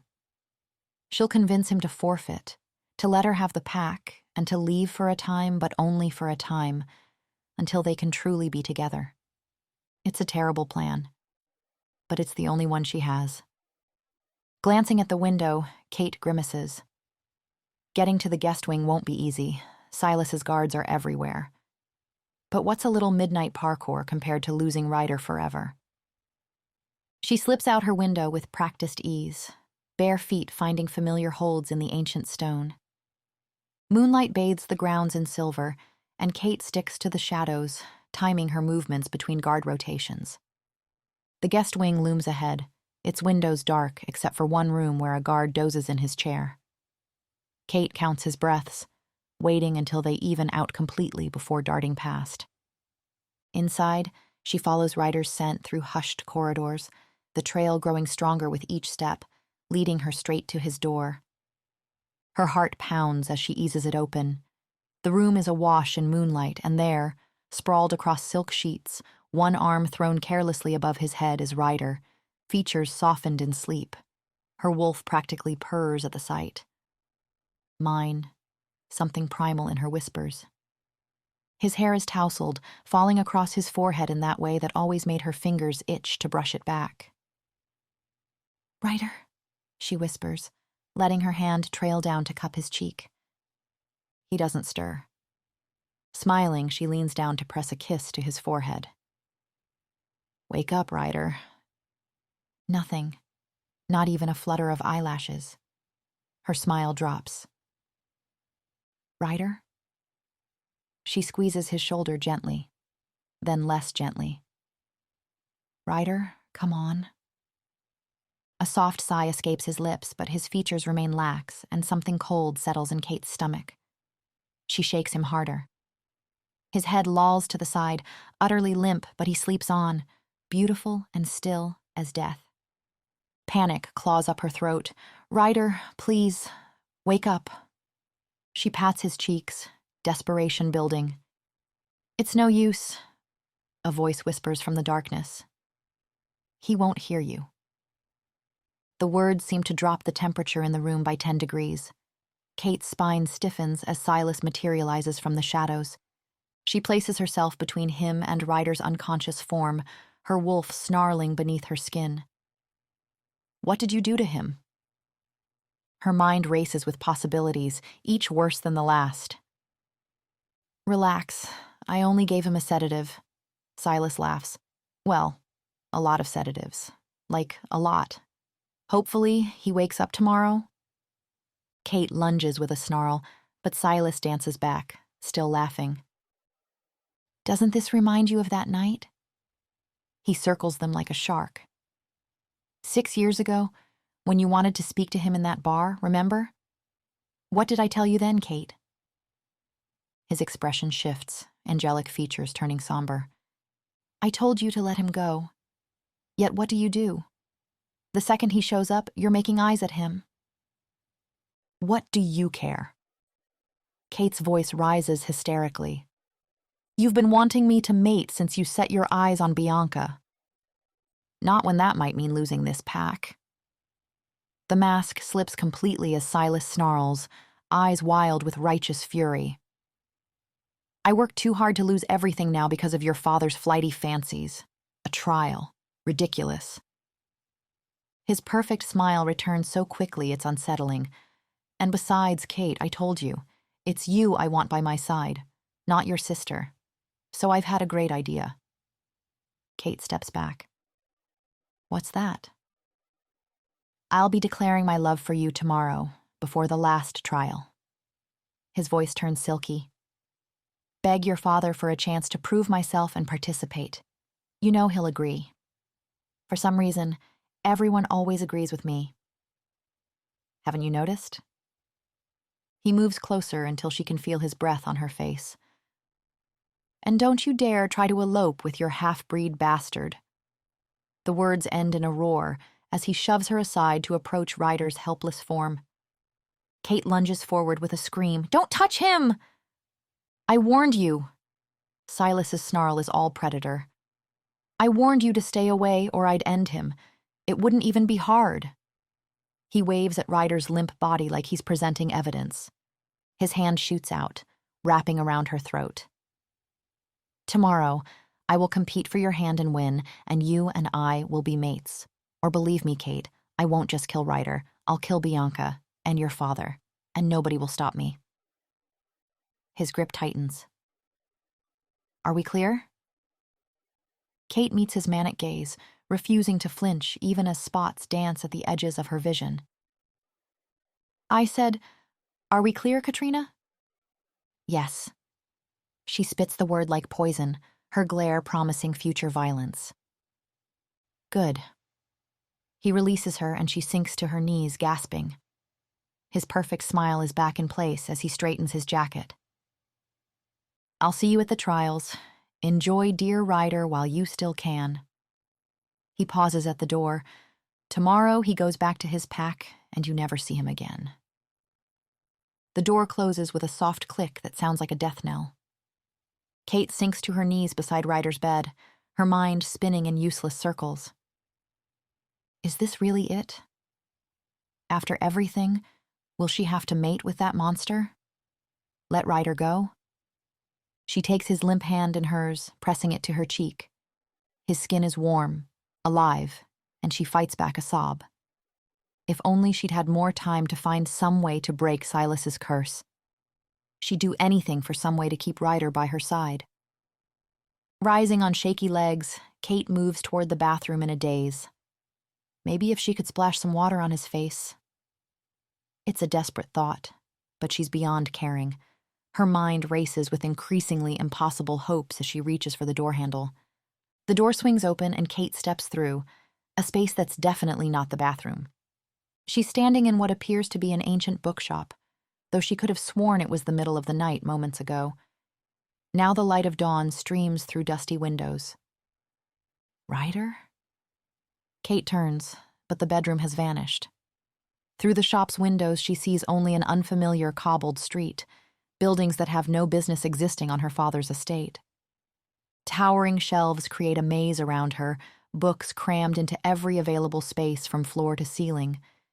The air is thick with the scent of old paper and leather, but underneath lies something else. Something wrong. The sound of a gun cocking freezes her in place. "Don't move," a female voice commands from behind her, "or I'll blow your head off." Chapter 14. The gun's muzzle presses cold against Kate's temple, but it's the wild look in the human girl's eyes that makes her freeze. There's something unhinged in that gaze, like someone pushed too far past their limits. Then recognition flickers across the girl's face, followed by exhausted relief. "Oh, I thought you were Jill." "Who?" Kate asks carefully, noting how the gun hasn't lowered. Most shifters can shrug off bullets, but a well-placed shot to the head. "Never mind that." The girl's hands tremble slightly on the weapon. "Who are you?" There's something else, too, a darkness that seems to cling to the edges of the shop, making Kate's wolf bristle uneasily. "Katrina Winters." Kate keeps her voice steady, mind racing. "Look, I'm sorry for startling you. I don't know how I got here. I was just in my bathroom." The girl's shoulders sag, the gun finally lowering like it's become too heavy to hold. "Oh." Her voice cracks slightly, exhaustion and something like tears bleeding through. "You're a client. You're here to make a wish." Kate blinks, that unsettling darkness still prickling at her senses. "Well, now's not a good time." The girl sighs. "Come back.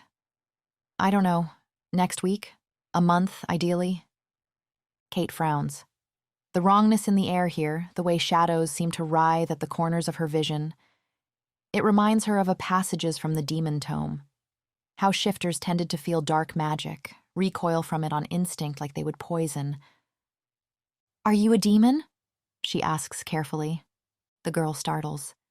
"No, I'm just Iris." Something defensive creeps into her stance. If she's not a demon, she's certainly aware of them. "All right, just Iris." Kate takes a cautious step forward. "But there is one here, isn't there?" "No."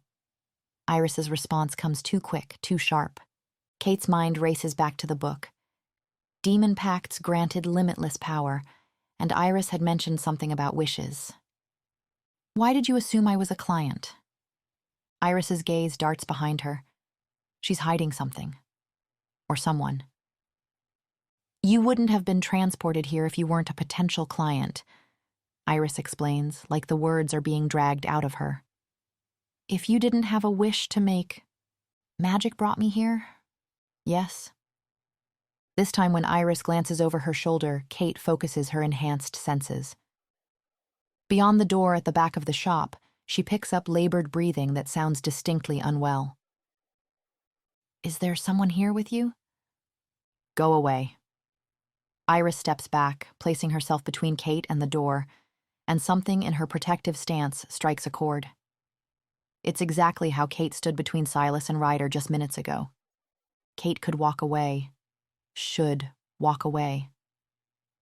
But that darkness seems to pulse around the back room like a heartbeat, and her wolf's instincts whisper that this, whatever this is, might be her only chance. She lunges past Iris, shouldering through the door. A man lies sprawled on a worn couch too small for his long legs, black veins spidering beneath his skin and spreading outward from his throat like poison. He seems unconscious. Sweat gleams on his forehead despite the room's chill. The darkness Kate sensed earlier coils around him. Her wolf whines, pressing against her skin in an instinctive attempt to get away from what can only be dark magic. "Is he the demon?" she asks as Iris bursts in behind her. "No!" Iris plants herself between Kate and the couch. "But he made a pact with one. He's a magician." So this man has unlimited powers? Kate's mind races with possibilities. "Yes," Iris admits. He uses it to grant wishes for a price. Granting wishes. Limitless power. Hope surges in Kate's chest. "Wake him. I need him." Iris looks at her like she's just suggested they juggle live grenades. "In case you didn't notice," she deadpans, "he's not really functioning right now." "What's wrong with him?" Kate asks, already planning what she'll wish for when they wake him. Iris whirls on her. "This is what happens when he breaks the rules. He's like this because he tried to help someone, like knowing him. He'll try to help you if he were to wake up." "Good." Kate steps forward. "How do we wake him?" "If he helps you in this state, he could die." The raw pain in Iris's voice actually makes Kate step back. "Look, if he doesn't help me, all of my friends could die too." Kate's fists clench at her sides. "My father, my sister, everyone I've ever loved, they could. Well, all the people I ever loved are already dead." Iris's voice cracks. "There's just him now. That's it. He's all I have left." The look she sends Kate is one of pure despair. "You're not waking him up," she says. "Over my dead body." Kate sighs, studying the man. She doesn't particularly care if someone who'd make a deal with demons lives or dies, but something in Iris's protective stance reminds her too much of herself. "All right." She pinches the bridge of her nose. "Well, if not him, do you know any other demon worshippers who could help me?" Iris rolls her eyes. "Adrian doesn't worship demons." "Who's Adrian?" A look of pure exasperation crosses Iris's face. "Oh, right." Kate glances at the unconscious man. "This guy." She begins to pace, hopes crumbling like sand through her fingers. Time is running out, and her one lead is lying there useless, while Silas probably already has plans in motion. Iris shuffles uncomfortably beside her. "Surely it can't be that bad," she asks. The words burst from Kate like a dam breaking. She tells Iris everything, about Silas's perfect mask, about everyone falling under his spell, about Ryder leaving and returning only to be threatened, about being utterly alone for 6 years while watching her sister fall deeper under his influence. "Wait," Iris frowns. "So this Silas guy can enchant everyone into he's the nice guy?" Kate nods miserably. "It wasn't always like this. I rejected his marriage proposal once, and then suddenly everyone thought he was perfect. Everyone except me." Something sparks in Iris's eyes. "That actually sounds like something Adrian would do. His magic always comes with a price." She studies Kate. "You must be that price."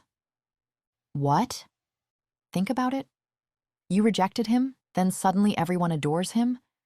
Sounds like he wished for everyone to love him, including you since you just rejected him." Iris's voice grows more confident. "And everyone does adore him, just not you. The price was what he cared for most, your genuine admiration." Kate's not entirely sure this makes sense, but Iris seems certain. "So how do I break the spell?"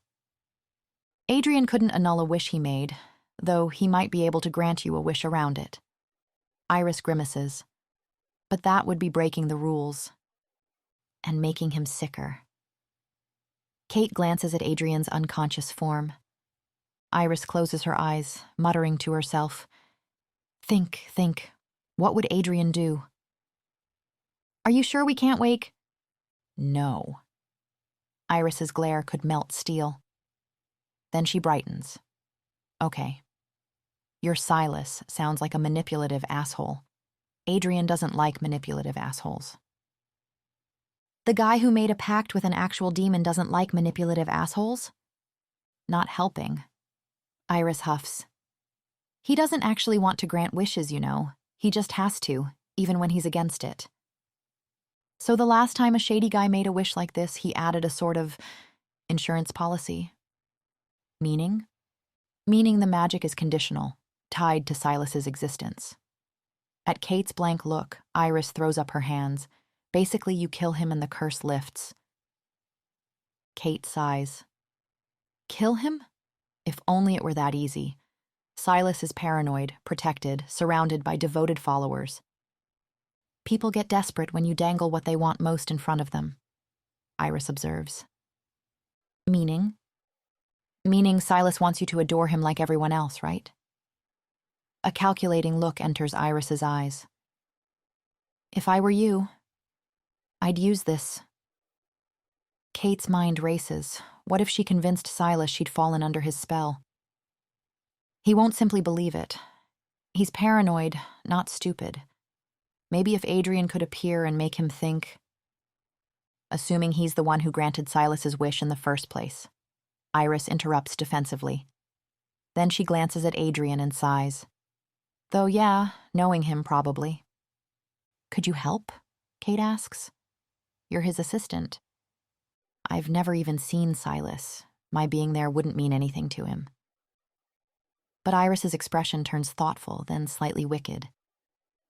Although, you have a better idea? Maybe. Iris takes a look at the couch. Adrian's going to absolutely hate it. He's going to be furious. So, that's a no? Iris's grin widens into something a little unhinged. Oh no, she says. I'm definitely in. Let's give this asshole a taste of his own medicine. Kate nods, though not entirely sure if the asshole she's talking about is Silas or the magician himself. Chapter 15. Dawn is still an hour away as Kate paces in the reception room, each step carrying the weight of what's to come. The last trial looms ahead, and with it, everything she stands to lose. You're going to have to be much calmer if you want this to work. A deep, masculine voice cuts through her thoughts. Kate turns to find what appears to be a tall, lean man, lounging in her reading chair with casual grace. The sight is jarring, knowing it's Iris behind those bright green eyes that seem to glow in the dim light. Shouldn't you go and hide? Kate whispers, still unnerved by the transformation. The charm around Iris's neck has worked its magic perfectly. Where the human girl had stood, now sits an elegant figure with sharp features and messy copper hair. Do his eyes actually shine like that? Kate can't help asking. The unnatural brightness makes her wolf uneasy. Yes. The solemn response comes in Adrian's voice, though the slight smirk is pure Iris. Isn't it strange to be in a man's body? Probably not as strange as turning into a wolf. Iris shrugs. Though, to be fair, I'm not actually in a man's body. To me, I feel the same. The charm just creates an illusion that tricks you into seeing Adrian instead of me. Right. Kate catches the sound of approaching footsteps. All right, he's on his way, just like we practiced. Good luck. Iris slips behind a marble column, the movement fluid and graceful in Adrian's form. Kate would worry about Silas catching Iris's scent, but the charm seems to mask that too. Even her enhanced senses can't detect a trace of the other woman. Most importantly, though, according to Iris, the charm would protect her from Adrian's magic itself, meaning Silas's curse wouldn't affect her. The door opens with a soft click that sounds like destiny. You called for me? Silas's perfect smile gleams in the shadows. You won't get away with this, Kate snarls, letting 6 years of hatred fuel her words. I'll never let you take the pack. Silas's perfect smile doesn't waver. You don't have a choice, darling. I'll fight you, every step. Her voice drops lower. I'll end my own life if I have to convince my father you're not worthy. That lands. Silas's mask slips for just a moment, fear flickering in his eyes. They both know a threat, like that could sway Jensen, curse or no curse. You wouldn't dare. He starts, but a new voice cuts through the tension. My, quite the predicament you found yourself in. Iris disguised as Adrian, emerges from the shadows with otherworldly grace. She waves a lazy hand and Kate pretends her body suddenly freezes into place, exactly as they'd practiced. You. Silas's snarl carries genuine hatred. Me. Iris's smirk fits Adrian's features perfectly as Silas waves a hand in front of Kate's unseeing eyes. Seems your wish isn't quite everything you hoped for. You tricked me, Silas growls. Did I? Iris affects an innocent tone that sounds dangerous in Adrian's voice. I told you there was a price, didn't I? Silas's perfect features contort with rage. Fix this. Well, Iris draws out the word like honey. There might be a way. Silas goes still. What do you mean? I could adjust the terms, make an exception, just this once. Iris examines Adrian's nails with careful nonchalance. For the right price, of course. 1 wish per person. You said those were the rules. Rules can be bent. Iris's green eyes gleam unnaturally. If one is properly motivated. Kate watches Silas consider this, hardly daring to breathe. According to Iris, the real Adrian couldn't have offered this, couldn't have lied. But Silas is already nodding, desperation winning over suspicion. Name your price, magician. Your firstborn child. Iris doesn't miss a beat. I find myself in need of a powerful shifter heir. Fine, Silas waves dismissively. I'll just have another. Now get it done. Kate's stomach turns at his casual cruelty, but she holds herself still as Iris snaps Adrian's long fingers. As you wish, she says. Showtime. Kate blinks rapidly, letting her eyes focus on Silas. What are you doing here?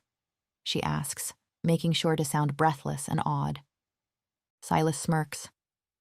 I had to see you before the trials, darling, he says, his perfect smile back in place. You did? Kate injects breathy wonder into her voice. Why?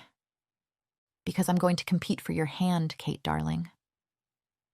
She makes herself smile adoringly up at him, though her skin crawls. Really? She asks. You will? Silas preens, then waves at Iris. Leave us. Iris hurries toward the door, but Silas's voice stops her. Aren't you going to teleport out like usual? I used all my energy on that wish. Iris barely hesitates. Need to replenish it. My guards will show you to a guest room. Silas dismisses her, then turns back to Kate with hungry eyes. Now, precious, he purrs. Tell me how you feel about me. You're just so perfect, Kate gushes, channeling every simpering omega she's ever wanted to throttle. The way you walk into a room, it's like the air itself bows before you. Your smile could outshine the sun. Your eyes. She bats her lashes. They're like sapphires kissed by angels. Go on. Silas leans closer, practically vibrating with pleasure. The very mountains must envy your strength. Kate's wolf gags as she continues. Your voice is like honey dripped in gold. When you fight, it's like watching poetry in motion. More, he demands, eyes glazed with self-worship. Sometimes I catch myself counting your eyelashes because each one is a masterpiece. She's not even trying to make sense anymore. Your mere presence makes flowers bloom and birds sing, and his fingers grip her chin. Show me how much you want me. Kate gulps. Oh God, she's going to have to kiss him, doesn't she? Think of Ryder, she tells herself as Silas's mouth descends, but nothing could disguise this wrongness. Her stomach churns as his tongue forces its way into her mouth. She's about to shove him away, plan be damned, when a knock pierces the nightmare. Yes, she calls out, grateful for the interruption. The door opens. Silas, sorry to bother you, but have you seen... Kate's world shatters as she registers his scent, his voice, before even seeing Ryder. Though nothing could have prepared her for the pain in his gaze as he takes in the scene, her wrapped in Silas's possessive embrace, lips swollen from his kiss, reeking of intimacy. Watching 6 years of love crumble to dust in an instant, Kate sees the exact moment his heart breaks.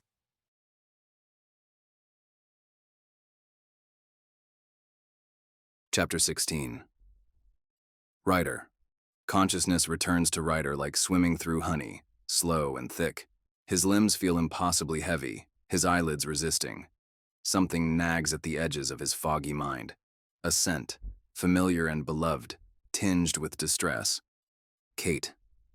The thought pierces the haze. Had she been here? Her scent clings to his skin, too fresh to be imagined. But when he forces his eyes open, the room is empty. Flashes of memory surface, her voice calling his name, fingers brushing his cheek, the sharp edge of fear in her scent.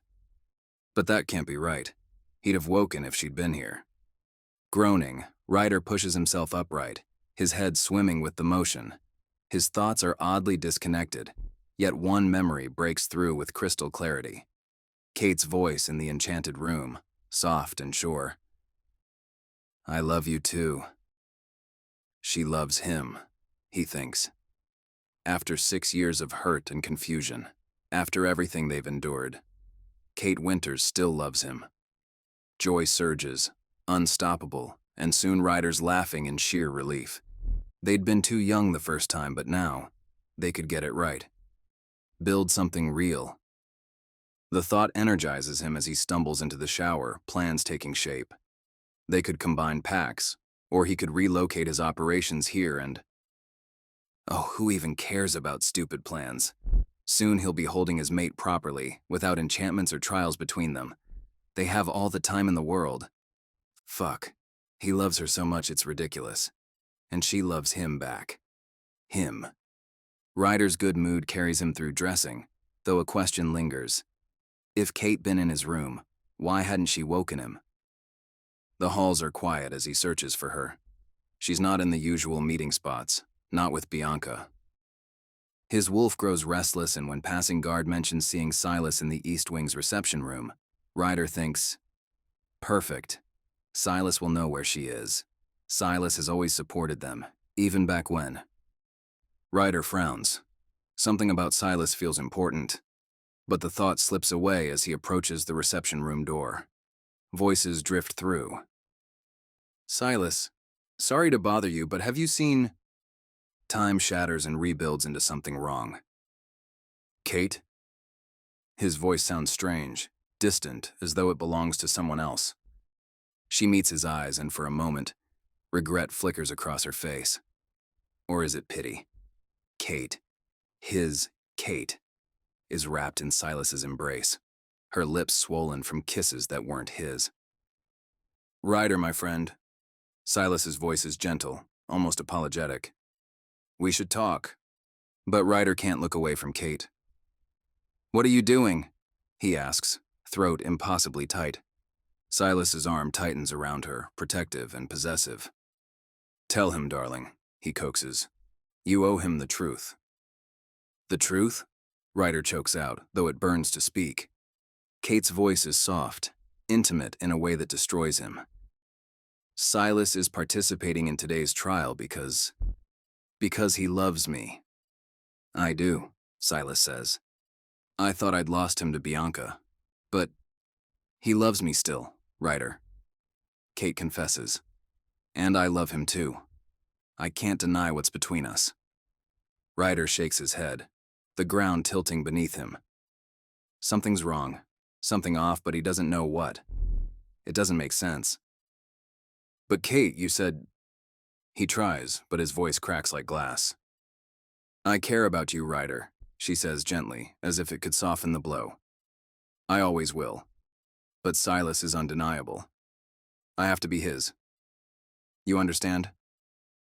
He doesn't. He doesn't understand anything.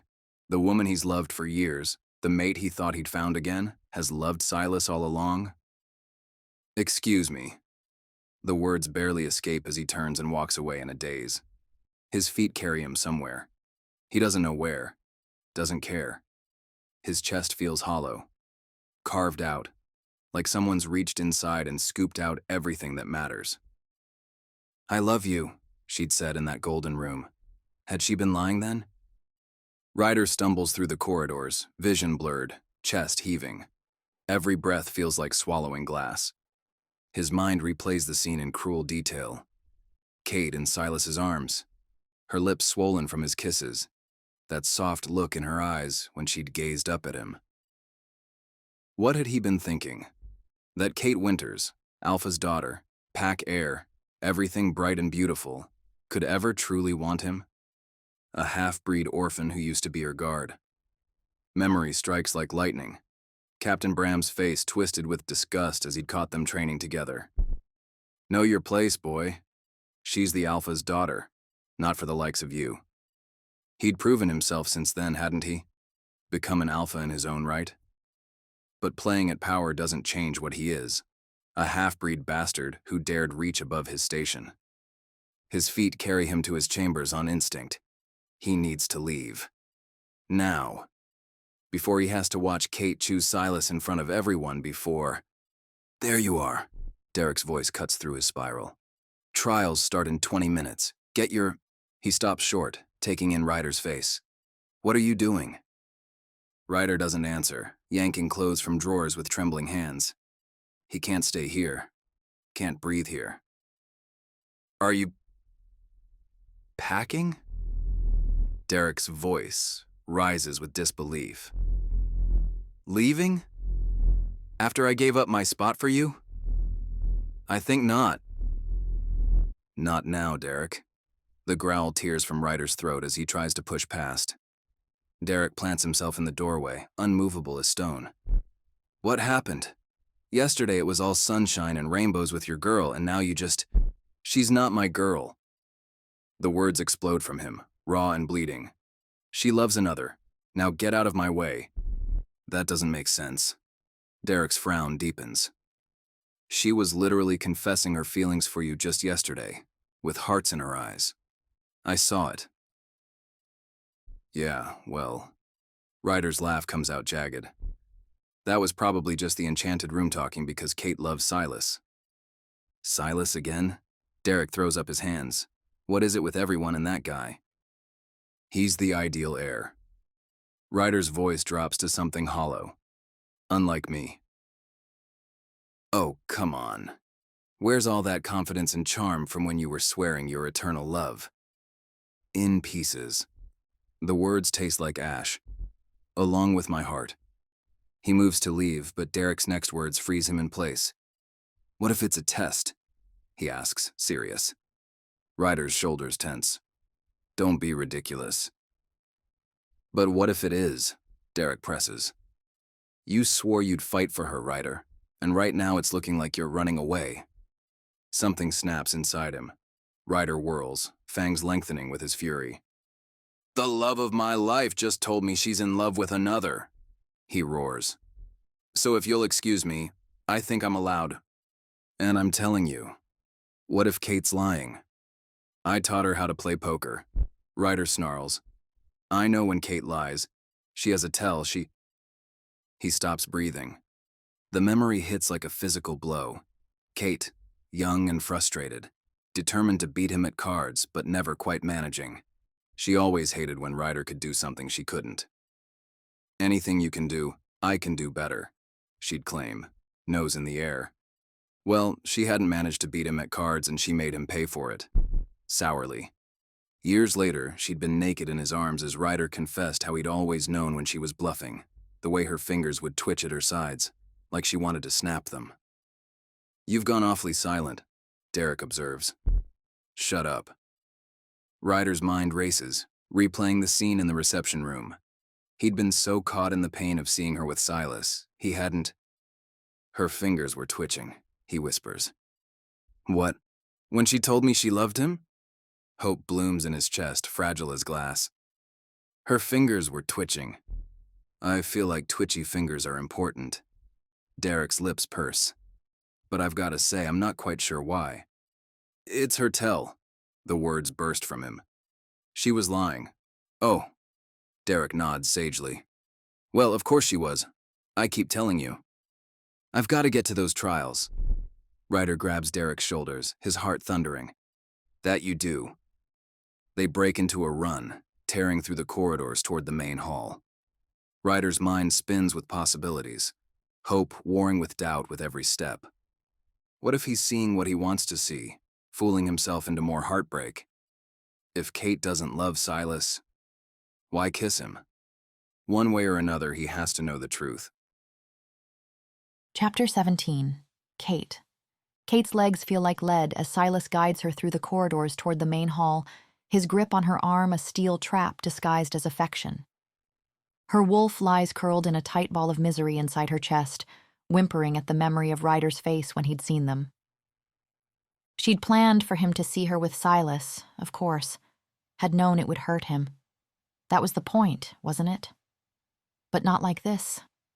Not with Silas's taste still bitter on her lips, not with her skin crawling from his touch. She hadn't been ready for the raw devastation in Ryder's eyes, the way his entire world seemed to shatter in that moment. What have I done? "You're awfully quiet, darling." Silas's perfect smile carries an edge of warning. "Aren't you excited? After all these years, we'll finally be together." "Of course," she manages, though the words taste like poison. Her wolf thrashes against her ribcage, desperate to run after Ryder, to explain, to fix what she's broken. But she can't. She'd known this would hurt him, had counted on it even. But she'd thought she'd be able to do so in a controlled environment, one in which she could have made him understand. What a fool she'd been. What kind of monster was she to deliberately wound the man she loves? "I can't wait until your father hears we're together." Silas practically vibrates with triumph as he pulls her along. "How long do you think until he hands over control of the pack completely?" "Soon, I hope." The words come out weak, automatic, as her mind spins with panic. She needs Ryder there for the trials, not just there. She needs him present, alert, watching. Her entire plan hinges on it. But after what he just saw, her chest aches at the thought of him leaving, of facing Silas alone. Could she even face Silas alone? The thought sends ice through her veins. She'd been so sure of herself last night, so certain of her path forward. Now, watching Silas preen with victory, all that certainty crumbles to ash. Her wolf whines, pressing against her consciousness with images of Ryder, young and earnest, teaching her to play poker. Older and beautiful, looking at her like she hung the moon.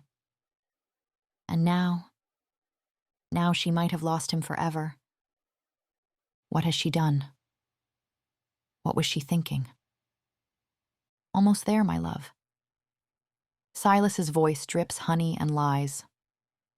"Ready to start our future?" Kate's heart pounds against her ribs like a caged thing. She's not ready. She's not strong enough.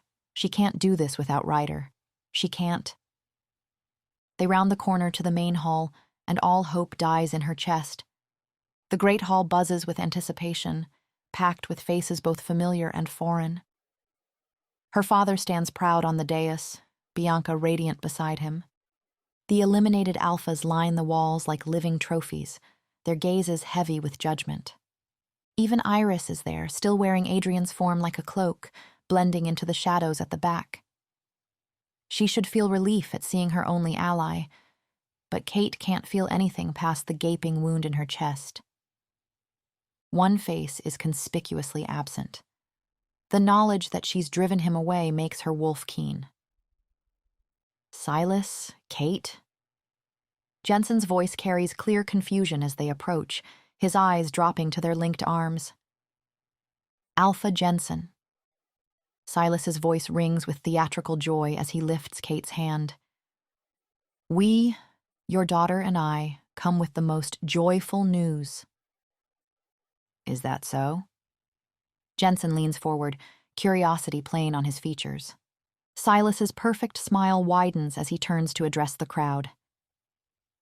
Kate and I are to be mates, Alpha. His voice booms through the hall. With your blessing, of course. The silence that follows is deafening.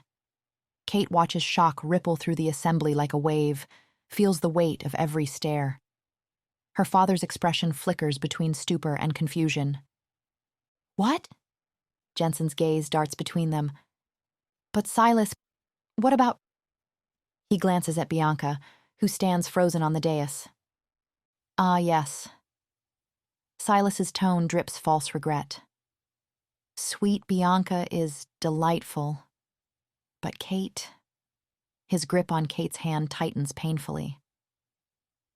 Kate knows her place now. She's learned to submit, to recognize true power, and as Alpha, I'll need a mate who understands hierarchy. Kate's stomach turns as the crowd sighs dreamily. Through the curse's lens, his cruel words must sound like poetry. Beautiful, Jensen whispers, actual tears in his eyes. My boy, I had no idea you felt so passionately about my Katie cat. And you, Kate? Her father's voice is gentle. You feel the same? Kate meets Bianca's tearful gaze, her heart shattering anew. Yes, she forces out, the word like glass in her throat. Jensen nods slowly, turning to address the crowd. Nevertheless, I gave my word. Whoever wins the trials shall be Kate's mate. Have my pack. But the trials are already won. Silas interrupts smoothly. By Kate. She wins by forfeit since Ryder is... Ryder is what? The voice cuts through the hall like a blade, and Kate's heart stops. The crowd parts like water as Ryder strides forward, Derek at his shoulder, green-gold eyes blazing with defiance. Power rolls off him in waves, and Kate's knees nearly buckle with relief. When his gaze meets hers, she can't stop the tears that spring to her eyes. He came back. He came back for her. I believe, Ryder says, his voice carrying effortlessly through the hall, that we have one last trial left to fulfill. Jensen nods through conflict clouds his features. But Alpha... Silas's arm wraps around Kate like a python. Kate and I are in love. Surely you must understand we cannot have Ryder try and separate a much better suited match. You wish to compete for my hand in the trials, darling? Kate interrupts, injecting breathless wonder into her voice. That is the most romantic thing I've ever heard. Shock flickers across Silas's perfect features, but already she sees his curse working. The crowd sighs dreamily, clearly imagining the nobility of such a gesture. Oh, Father. Kate turns to Jensen, letting desperate hope color her tone. Surely you must allow it. It would only seem fair. Iris's voice rings from the crowd. I mean, everyone else went through all the other trials. Let Silas do this one. Jensen hesitates, clearly torn. I suppose, if it is what you want, Kate. He turns to address the assembled wolves, officially announcing Silas's participation alongside Kate and Ryder. Kate beams up at Silas, pressing close. She needs him confident, needs him to agree. Everything depends on it. Well, that and Ryder's cooperation. But he's here, watching her with those intense eyes. And he hasn't fled. The only trouble, Jensen continues, frowning, is that we'll have to postpone. I'd planned something for 2 people. Esteemed Alpha Jensen. Iris steps forward, still wearing Adrian's form like a second skin. Kate watches Silas's eyes widen at the sight of who he believes is his pet magician, then relax at Iris's calculated wink. May I suggest the perfect trial to determine who would be the next alpha? And who are you? Jensen's brow furrows. Adrian is a friend of mine, Alpha. Silas cuts in smoothly. He is a powerful magician whose wisdom has been infinitely precious to me over the years. You can trust him to come up with... His smile turns sharp. The perfect plan to help me win. The perfect plan to help determine the winner? Jensen shrugs. That does sound promising. Iris's eyes, bright green in Adrian's face, meet Kate's briefly. Well, it seems to me you've tested key qualities in your contenders. Tracking, wisdom, fighting skills, control, compatibility, strength, but...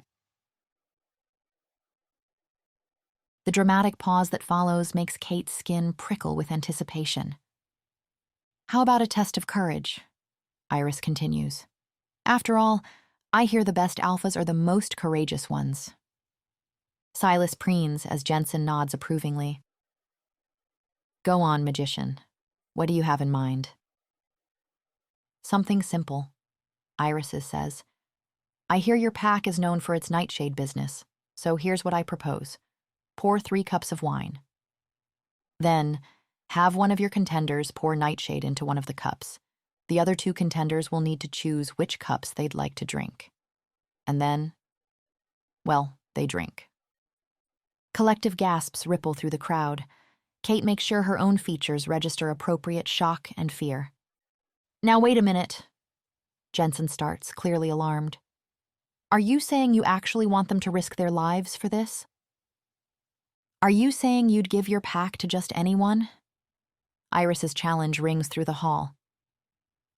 Surely, your heir should earn their place if you want your legacy to stay strong. Wouldn't you agree? Kate watches her father's expression shift as the trap springs shut. He can't refuse now without appearing weak. Father, she squeezes Silas's hand. I'm willing to pass this challenge. I think it's fair. None of us will have any advantage over the other.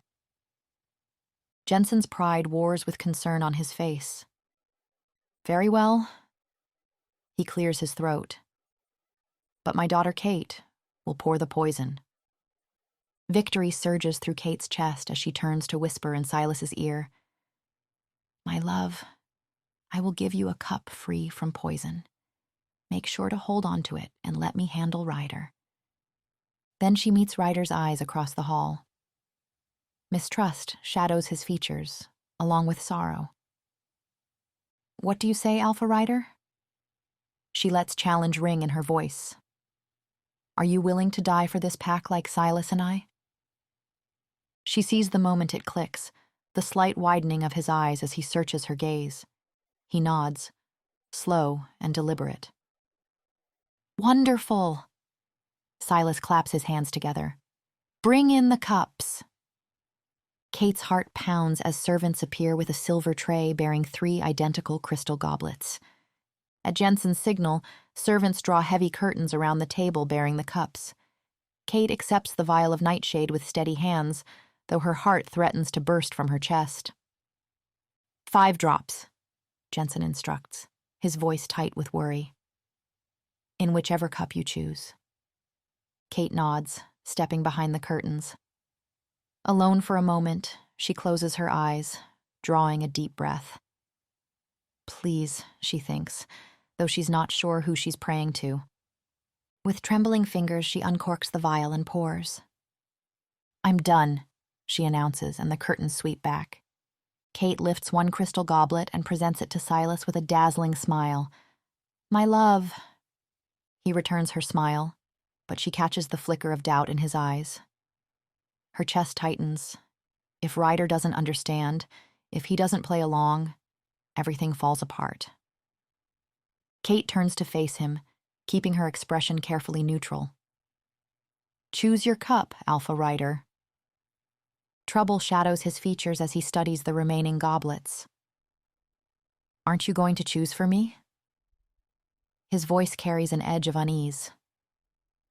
If you wish for me to choose for you, Kate's smile doesn't waver, then I will. She lifts the middle cup, offering it to him with steady hands. Will you drink it? Kate asks softly. Ryder's eyes meet hers, searching. Is it poisoned, Kate? She holds his gaze without answering. Prove your courage and find out, she challenges. Ryder's jaw tightens as he raises the cup to his lips. Beside them, Silas goes perfectly still, watching Ryder with predatory focus. Kate lifts her own goblet, maintaining eye contact with Ryder as he drains his cup completely. My love? She turns to Silas, raising her glass in toast, but Silas's attention is fixed on Ryder, whose eyes suddenly roll back in his head. His massive frame crumples to the floor with a sickening thud. The hall erupts in chaos. Chapter 18. Ryder. Ryder lies perfectly still on the cold marble floor, his heart beating slow and steady through years of practice. The hall erupts in chaos around him. Gasps, screams, the thunder of running feet. But he forces himself to remain limp, lifeless. If this is what Kate wants. He'd caught her meaning instantly when she declared the trial would be fair, with no advantage. Because Kate knows his secret. Has known since they were 13. Since that day he'd changed everything between them with a stupid, reckless challenge. We're friends, he'd insisted, brandishing the nightshade. Just admit it. We are not, she'd snarled, all teenage fury and wounded pride. So he'd done it. Swallowed the poison while her eyes went wide with horror. Collapsed dramatically as she screamed his name, lowered his heartbeat to the point where she couldn't hear it anymore, and then jumped up, laughing. Until he saw her tears. The memory still stings. Her fury afterward had been legendary, weeks of silent treatment that had him wishing she'd just expose his secret instead. Immunity to nightshade was too valuable an advantage to be common knowledge. But she hadn't told. Not even when he finally broke down and told her everything. About his mother. About the microdoses of poison she'd forced into him since infancy. A barbaric practice, outlawed among civilized packs. But his mother hadn't been civilized, had she? Driven mad by her exile, by the shame of bearing a human's child, she'd seen Ryder as her chance for redemption. You'll be strong, she'd whisper as he writhed in agony. Strong enough to take back everything they stole from us. Now, listening to Silas's warm laughter somewhere above him, Ryder fights the urge to move. Kate had known he wouldn't fear the poison. If she'd wanted him dead, she'd never have agreed to this test. And Kate herself isn't suicidal, which means she intends Silas to die here. But why? Everyone adores Silas. Even Ryder's own memories of his old friend feel warm. Kate's words from the enchanted room echo in his mind. You left me alone with him. Had she meant Silas? But that's impossible. More laughter rings out above him, and Ryder's wolf bristles at the sound. Should he jump up now and demand answers? But Kate had wanted him to deceive them all. Kate, who'd kept his secret all these years, who shows all the signs of lying when she declares her love for Silas. What if it's a test? Derek had said. And so Ryder keeps still. The hall erupts in chaos around him, gasps, screams, the thunder of running feet. But he forces himself to remain limp, lifeless. My love. Silas's voice drips honey and pride. Let me prove my courage to you and our pack. Kate's laughter rings out, bright and clear. The crowd murmurs, questioning. Then silence drops like a stone. A choked gasp breaks the quiet. Ryder's eyes snap open as Silas crashes to his knees, face ashen, clawing at his throat. The hall erupts in chaos as Ryder sits up, drawing shocked cries from the assembled wolves. Kate's eyes find his, brimming with tears of relief and love. What the fuck is going on? Derek grabs fistfuls of his own hair, staring between Ryder and Silas's writhing form. How? Blood bubbles at Silas's lips. The words trigger something in Ryder's mind. A splitting headache as reality seems to shift. The dying man before him no longer appears heartbroken and betrayed. Instead, Ryder sees a seething coward, eyes burning with manic hatred. He blinks hard, confused. The pain in his head intensifies as memories begin to twist, reform, reveal their true shape. Suddenly he sees Silas sneering insults at him, openly threatening them before trials. Kate's fearful eyes as Silas loomed over her. Silas chokes, and another memory crashes through. Kate in the rain, tears streaming down her face as she explains how Silas had demanded her hand twice, how she'd refused him, but how everyone had suddenly started acting like she would marry him despite her protests.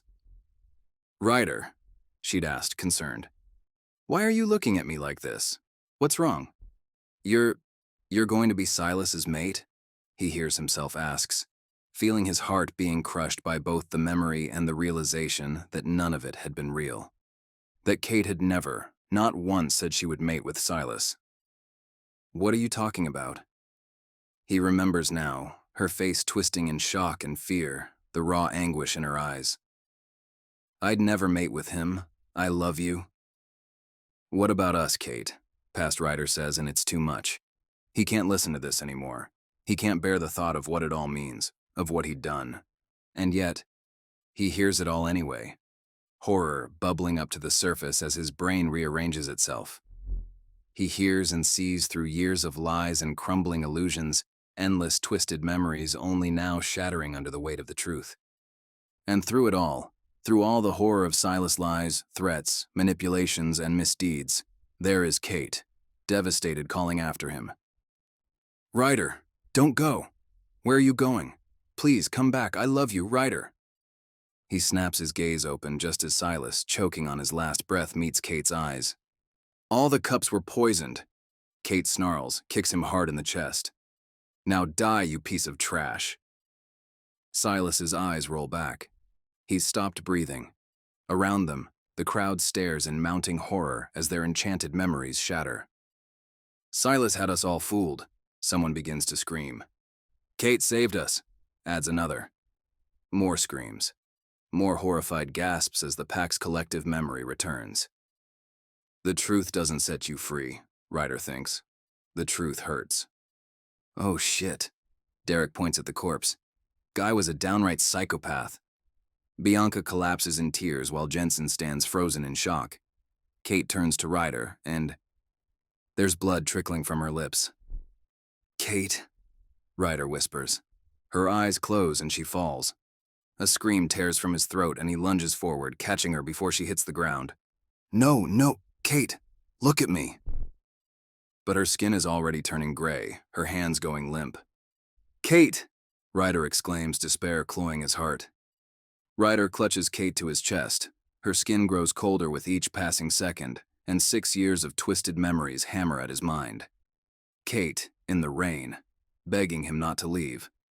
Kate's voice, cracking with desperation. How blind had he been? How completely had he failed her? While he'd been nursing his wounded pride over an imagined betrayal, he'd abandoned her to a monster's games. Every accusation he'd thrown at her, every moment he'd blamed her for choosing Silas, all lies. She'd never betrayed him. She'd never ended things. Instead, he'd betrayed her, leaving her alone to fight this battle. "You!" Jensen's roar cuts through Ryder's spiral of self-loathing. The Alpha's finger stabbing toward the magician, fury and grief warring in his eyes. "It was you who helped him. You who thought of this trial." "Okay, hold on." The magician holds up his hands. "First of all, I'm not Silas's friend. This was all Kate's idea." "My daughter is dying." Raw anguish bleeds into Jensen's voice. "Well, that's hardly my fault, is it? You're the one who let her take these trials." The magician's pout, a pout that seems oddly out of place on his face. "Silas said you were a powerful magician." Derek cuts in, eyes narrowing. Are you the one who helped him fool us all? For a moment, the magician looks almost embarrassed. Well, not exactly. Jensen's eyes flash alpha gold, promising violence, and the magician squeaks. Okay, stop. Look, I'm not even a magician. With one sharp movement, he yanks off his necklace. His tall figure dissolves, revealing a small human girl with strawberry blonde hair. I'm just Iris, she says. The hall falls silent, but Ryder barely notices, too focused on trying to shake life back into Kate's still form. His tears fall on her gray-tinged face as he begs her silently not to leave him. Well, you did just do magic, though, Derek points out. Guards! Jensen bellows and the girl shrieks, throwing up her hands. The world cracks. Darkness floods the room like living ink, an oppressive energy so powerful it drives wolves to their knees. Ryder curls protectively around Kate as the very air seems to vibrate with ancient power. He looks up, and his heart nearly stops. Where empty space had been stands a man. No. Something more than a man. Tall, lean. The thing looks like the magician from before. Only black veins crawl beneath his pale skin, and his eyes are bottomless pools of darkness. Power rolls off him in waves that make Ryder's wolf's hackle raise. What in the world? The being asks, his voice resonating with barely contained fury. Is going on here? The assembled wolves stare in frozen horror. Even Jensen seems unable to move or speak. Then, the small human girl pipes up. What the fuck, Adrian? Iris leaps to her feet, furious. What are you doing here? The being's black eyes shift to her, slowly morphing into something else, something more human with bright green irises. What am I doing here? What are you doing here, Iris? He asks, expression thunderous though less otherworldly. You should be in bed. The human stamps her foot. You were nearly catatonic earlier. Excuse me. Jensen tries to interject. Not now, Adrian growls. He snaps his fingers and Iris vanishes, reappearing at his side as he grabs her wrist. Let's go, he barks. She killed my daughter. Jensen finds his voice, grief turning to rage. Adrian's gaze fall from him to Iris again. Did you? He asks, sounding mildly inconvenienced by the accusation. No, Iris shoves at his chest. Kate's fine. She's been practicing her nightshade immunity. Her eyes find Ryder's. Said everything you can do, she can do better. Ryder's heart leaps as he looks down at Kate. There, so faint he'd missed it in his panic, the slow but steady rise and fall of her chest. She's still breathing, he calls out, hope surging through him. If the nightshade hasn't killed her yet, then... Bring the medics. Jensen's command sets the hall into motion. Right. Well, if that's all... Adrian sighs heavily. You're not thinking of teleporting us home, are you? Iris glares up at him. Because may I remind you... He silences her with a hand over her mouth. She stares at him angrily, and he stares back. Then, with a sigh, he closes his eyes and slowly presses his forehead to hers. Stop talking, he says. They vanish between one breath and the next, leaving only lingering shadows behind. Ryder doesn't wait for the chaos to settle. He gathers Kate in his arms and runs, praying to every god he knows that she'll survive, that he hasn't lost her again just when he's finally seen the truth. Stay with me, he pleads silently. Please, just stay with me this time. Epilogue. Kate wakes slowly, awareness returning in gentle waves. The first thing she sees is Bianca curled beside her, tear tracks still visible on her sleeping face. Relief floods Kate's chest. It worked. It's over. They're free. She touches her sister's shoulder softly. Bianca's eyes flutter open, then go wide. Kate! The word comes out like a prayer as she flings herself forward, wrapping Kate in a fierce embrace. Kate holds her just as tightly, dizzy with joy and relief. 6 years of fear and isolation dissolve in the warmth of her sister's arms. I thought I'd lost you, Bianca's voice breaks, and I thought I'd lose you. Kate presses her face into her sister's hair. For 6 years, I thought I'd lose you. Bianca dissolves into tears, apologizing through broken sobs. I can't believe what he did. What he made us all, how horrible it must have been for you, all alone. Kate starts to offer comfort, but then catches the haunted look in her sister's eyes. The realization hits her like a physical blow. Bianca now has to live with memories of a monster who'd used magic to manipulate her feelings, who'd touched her without true consent. For a moment, Kate almost wishes she hadn't exposed Silas's true nature, if only to spare her sister this pain. Don't you dare. Bianca grabs her hands, reading her expression. Don't even go there. You saved us, Kate. You were so brave. The entire pack against you, all those alphas you had to reject, and Ryder. She breaks off, jumping to her feet. You must want to see him. What about you? Kate reaches for her sister, but Bianca manages a brave smile. I'll heal. With time. She squeezes Kate's hand. And right now, you need to see Ryder. Unless you'd rather see Father, he's beside himself with worry. Kate can't help but laugh, though the sound comes out watery. Ryder, she admits, please. He enters moments later, and Kate's breath catches in her throat. After 6 years, his presence still fills the room like sunlight breaking through clouds. Ryder's shoulders are tense with obvious worry, his hazel eyes dark with relief and something else, something guarded that shouldn't be there, not now when they're finally free. But even that hesitation can't dim the simple miracle of him standing before her. This is the man she'd fought for, had endured 6 years of isolation and pain to protect. The boy who'd swallowed nightshade just to make her admit they were friends, who'd taught her to play poker and held her through thunderstorms, who'd looked at her like she hung the moon even when she was being impossible. Kate. Her name falls from his lips like a prayer. He drops to his knees beside her bed, taking her hand with such gentle reverence it brings tears to her eyes. When he presses his lips to her fingers, she feels the slight tremble in his touch. Hi. She smiles. He returns the smile, but shadows linger in his eyes. Relief is written across his beautiful features, but there's guilt shadowing his eyes, a careful distance in his stance that makes her heart ache.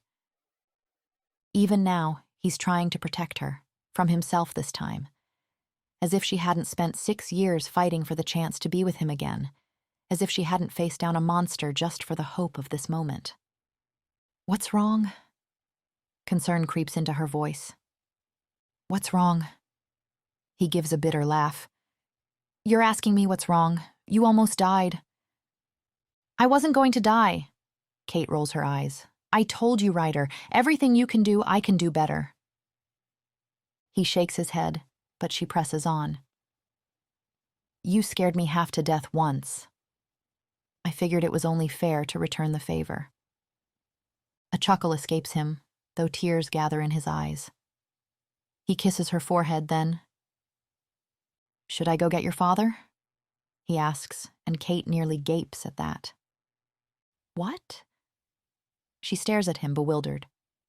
After 6 years apart, after everything they've been through, he wants to leave? Should I fetch your father? He repeats, almost formal. Or Bianca, perhaps. Ryder. Frustration colors her tone. I'd rather just stay with you. He frowns like he doesn't think he's heard her right. Why? He asks. The question hits her like a slap. Why? Because I love... Raw anguish twists his features. Don't, he says. Do not say that you love me after I failed you so completely. After I abandoned you, when you needed me. Kate shakes her head in protest. That wasn't your... But it was! The words burst from him, thick with self-loathing. I didn't fight for you. I didn't come back for 6 years, Kate. You thought I was mated to another, she defends, and I never should have. Ryder hands clench into fists, I don't deserve you, Kate. Now you listen to me, Ryder Blackwood. She sits up straight, fury lending her strength. I didn't survive 6 years being stuck with a psychopath, didn't fight tooth and nail to protect my pack and go through 10 stupid trials to earn my freedom to still be left without you. He blinks at her, looking torn. Ryder, she points to the chair beside her bed. Get your ass back here, and you're not leaving until I tell you to. Got it? Love and awe flood his expression as he obeys. Yeah, got it. Good. She grabs his collar and pulls him close. And by the way, I'm never telling you to leave, so you better get used to being here, striving for my forgiveness. Are we clear?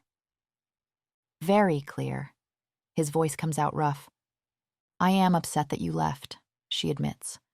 I won't pretend it didn't hurt, but I lived with people under Silas's curse for years. I know how powerful it was. I know it wasn't your fault. He starts to protest, but she tightens her grip on his collar. Shut up. I love you. I waited 6 years to have you back.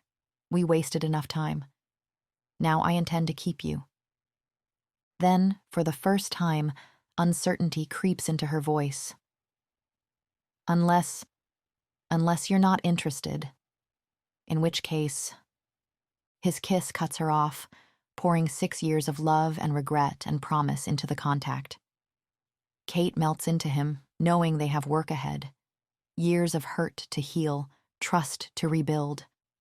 But their love is worth it. It always has been.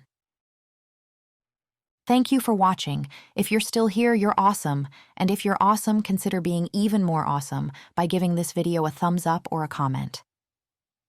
Also, I'm thinking of writing a side piece, or like a quick sequel, if you will, focusing on Bianca's healing journey, and in parallels Kate's and Ryder's.